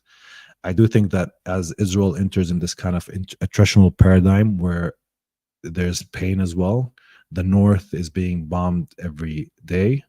It's losing soldiers also every day. It's been facing some difficulties with drones infiltrating its airspace. It's expanding the war with Iran or attempting to do so. There are different readings about its attack on Iran, whether it's successful or not, whether and how successful it was, or how failed it was. I'm not really sure, because you have two different narratives now competing to create an image of what really happened in the Israeli attack on Iran. But it seems it wasn't completely successful, at least that there is, significant air defenses that were faced by Israelis. At least attacks around Tehran were not as successful as the Israelis imagined them to be. And that Iranians might respond, and the Israelis might also like double down and attack even before the Iranians attack. So like what happened with Hezbollah, so changing the paradigm. If they think they're capable and they have the operational capability to commit some form of attacks, whether it's assassinations or things that would hurt the nuclear program or hurt Iran strategically or otherwise. So I think that's of course with American agreement. So I think that's a picture now. I mean, to conclude what this war would look like is too soon. If we're on the paper today and say what will it end with, it will end with an Israeli withdrawal and a ceasefire, because that's the only way to get and a prisoners exchange. That's the only way to get an end of the war. If we're talking about a war with no end, then it becomes just a matter of a long drawn attritional war where each side is feeling a lot of pain. Of course, in this context, the Palestinians, the Lebanese will feel more pain, but still the Israelis will have also to reckon with some pain. And who screams first? That's the nature of attritional warfare, no? And you can have successes here, you can have successes there. The other side will have successes here, the other side will have successes there. But you never know where this lands. And I think that what's important to note is that Israel is defying a lot of the logic of its founders in short-term war, in war that doesn't harm its international reputation and legitimacy, in wars that safeguards its population to the extent possible. And this war is not completely only in enemy's territory, it's also within its own territory and remains so, specifically in the north when it comes to the rocket and drone attacks that Hezbollah have been committing on a daily basis now. So attritional war was never something that Israel thought of as the basis of how to conduct war, because it's risky. It slowly erodes people's commitment to remain in Israel. It creates economic conditions that are problematic for a lot of the settlers that exist in Israel who have different passports. I'm saying this not to underestimate, because some Arabs and Palestinians have a misconceived notion of also the extent to which Israelis have a will to fight, a will to remain, a will to kill and commit genocide, as we've seen. I mean, we shouldn't underestimate that will, because there's also this kind of, perpetual victimhood ideology that exists within Israel. There's this kind of mentality that it's us against the world. There's this idea that Arabs and Palestinians are only fighting us because we're Jews, and it's about their identity, not about the settler colonial project, not about the occupation, not about the injustices. So that all feeds into some sort of will to maintain and remain and to fight. So we shouldn't underestimate that. But also for this settler society, it has other option. It has other countries to go back to. A lot of Israelis will start to make that choice as a choice for a better life for their children, a better life for their families, than the one place where it's supposed to be a safe haven. It ends up to be a place that is not as safe as it was presented. It's not the insurance policy that it's created, and that's why I think that in many ways the Zionist project itself is not completely stable at this moment. And again, I'm not sure, even if Israel builds settlements in Gaza, to what extent it can sustain them for the long term. So, even if it occupies southern Lebanon, to what extent it will throw generations of Israelis in protecting the Litani River or its occupation in Lebanon. So the more expansive you become, the more costly it becomes also on you. So that means that if we take Norman's words, that this means a long-term war that will continue to happen with long-term resistance that is also conducted, but under conditions of more stability for the civilian population, because you can't settle Israelis when you're still having combat all over the place, and when you still can easily infiltrate or harm the settlements that are being built in the Gaza Strip, or even settlements that tomorrow will be built in southern Lebanon. So it will just create the conditions for a perpetual form of resistance and for warfare against a state that has advertised itself in the recent 2 decades as a place for economic well-being, for good health insurance, for a good life without sacrifices. But now we'll have to throw generations of new Israelis into endless war, and into their death and kidnapping and imprisonment and injury and post-trauma and this will take up a toll. I mean, after October 7th happened, you have this will to fight, you want Gazans to pay a price, but if you want to continue down this road for the long term, that comes with a high cost in a highly liberal privileged society like the Israeli society that is neoliberal. And again, this harkens to the beginning of our conversation, a post-heroic society that suffers from a lot of the malaise and ailment of societies that are unable to sacrifice, that put a lot of trust in technology, a society that built the Iron Dome as a psychological protection against rockets, but also as a physical barrier against rockets, is a society that fights in a particular manner, a particular way, and at the end, in this kind of combination of long-term attritional warfare, no matter how costly it is on Palestinians, and it's not because Palestinians don't want to end the war. I think Palestinians wanted the war to end on October 7th, no? But the major point, at least for us, is that there's no other choice. And even for people in Gaza, there's no other choice. We're not being given a choice of what. It's either to die or to remain steadfast and fight back. So there's no other choice that is being presented to the Palestinians at this moment. So again, I think that the long term, it's too early to judge, too early to make a prediction about how this war ends. And again, I think this war is about who screams first. And of course, we've been screaming a lot, but I mean, who screams first in terms of who says I'm out, first. And I'm not sure, after the successes Israel had, I think it's now downhill for them. Of course, I might be wrong, and I hope so. Let's yeah, that's a good note for us to wrap up on. Much appreciated.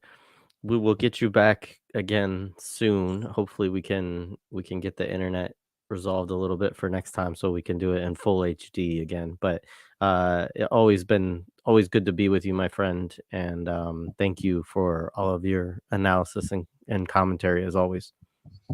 Thanks, Jared.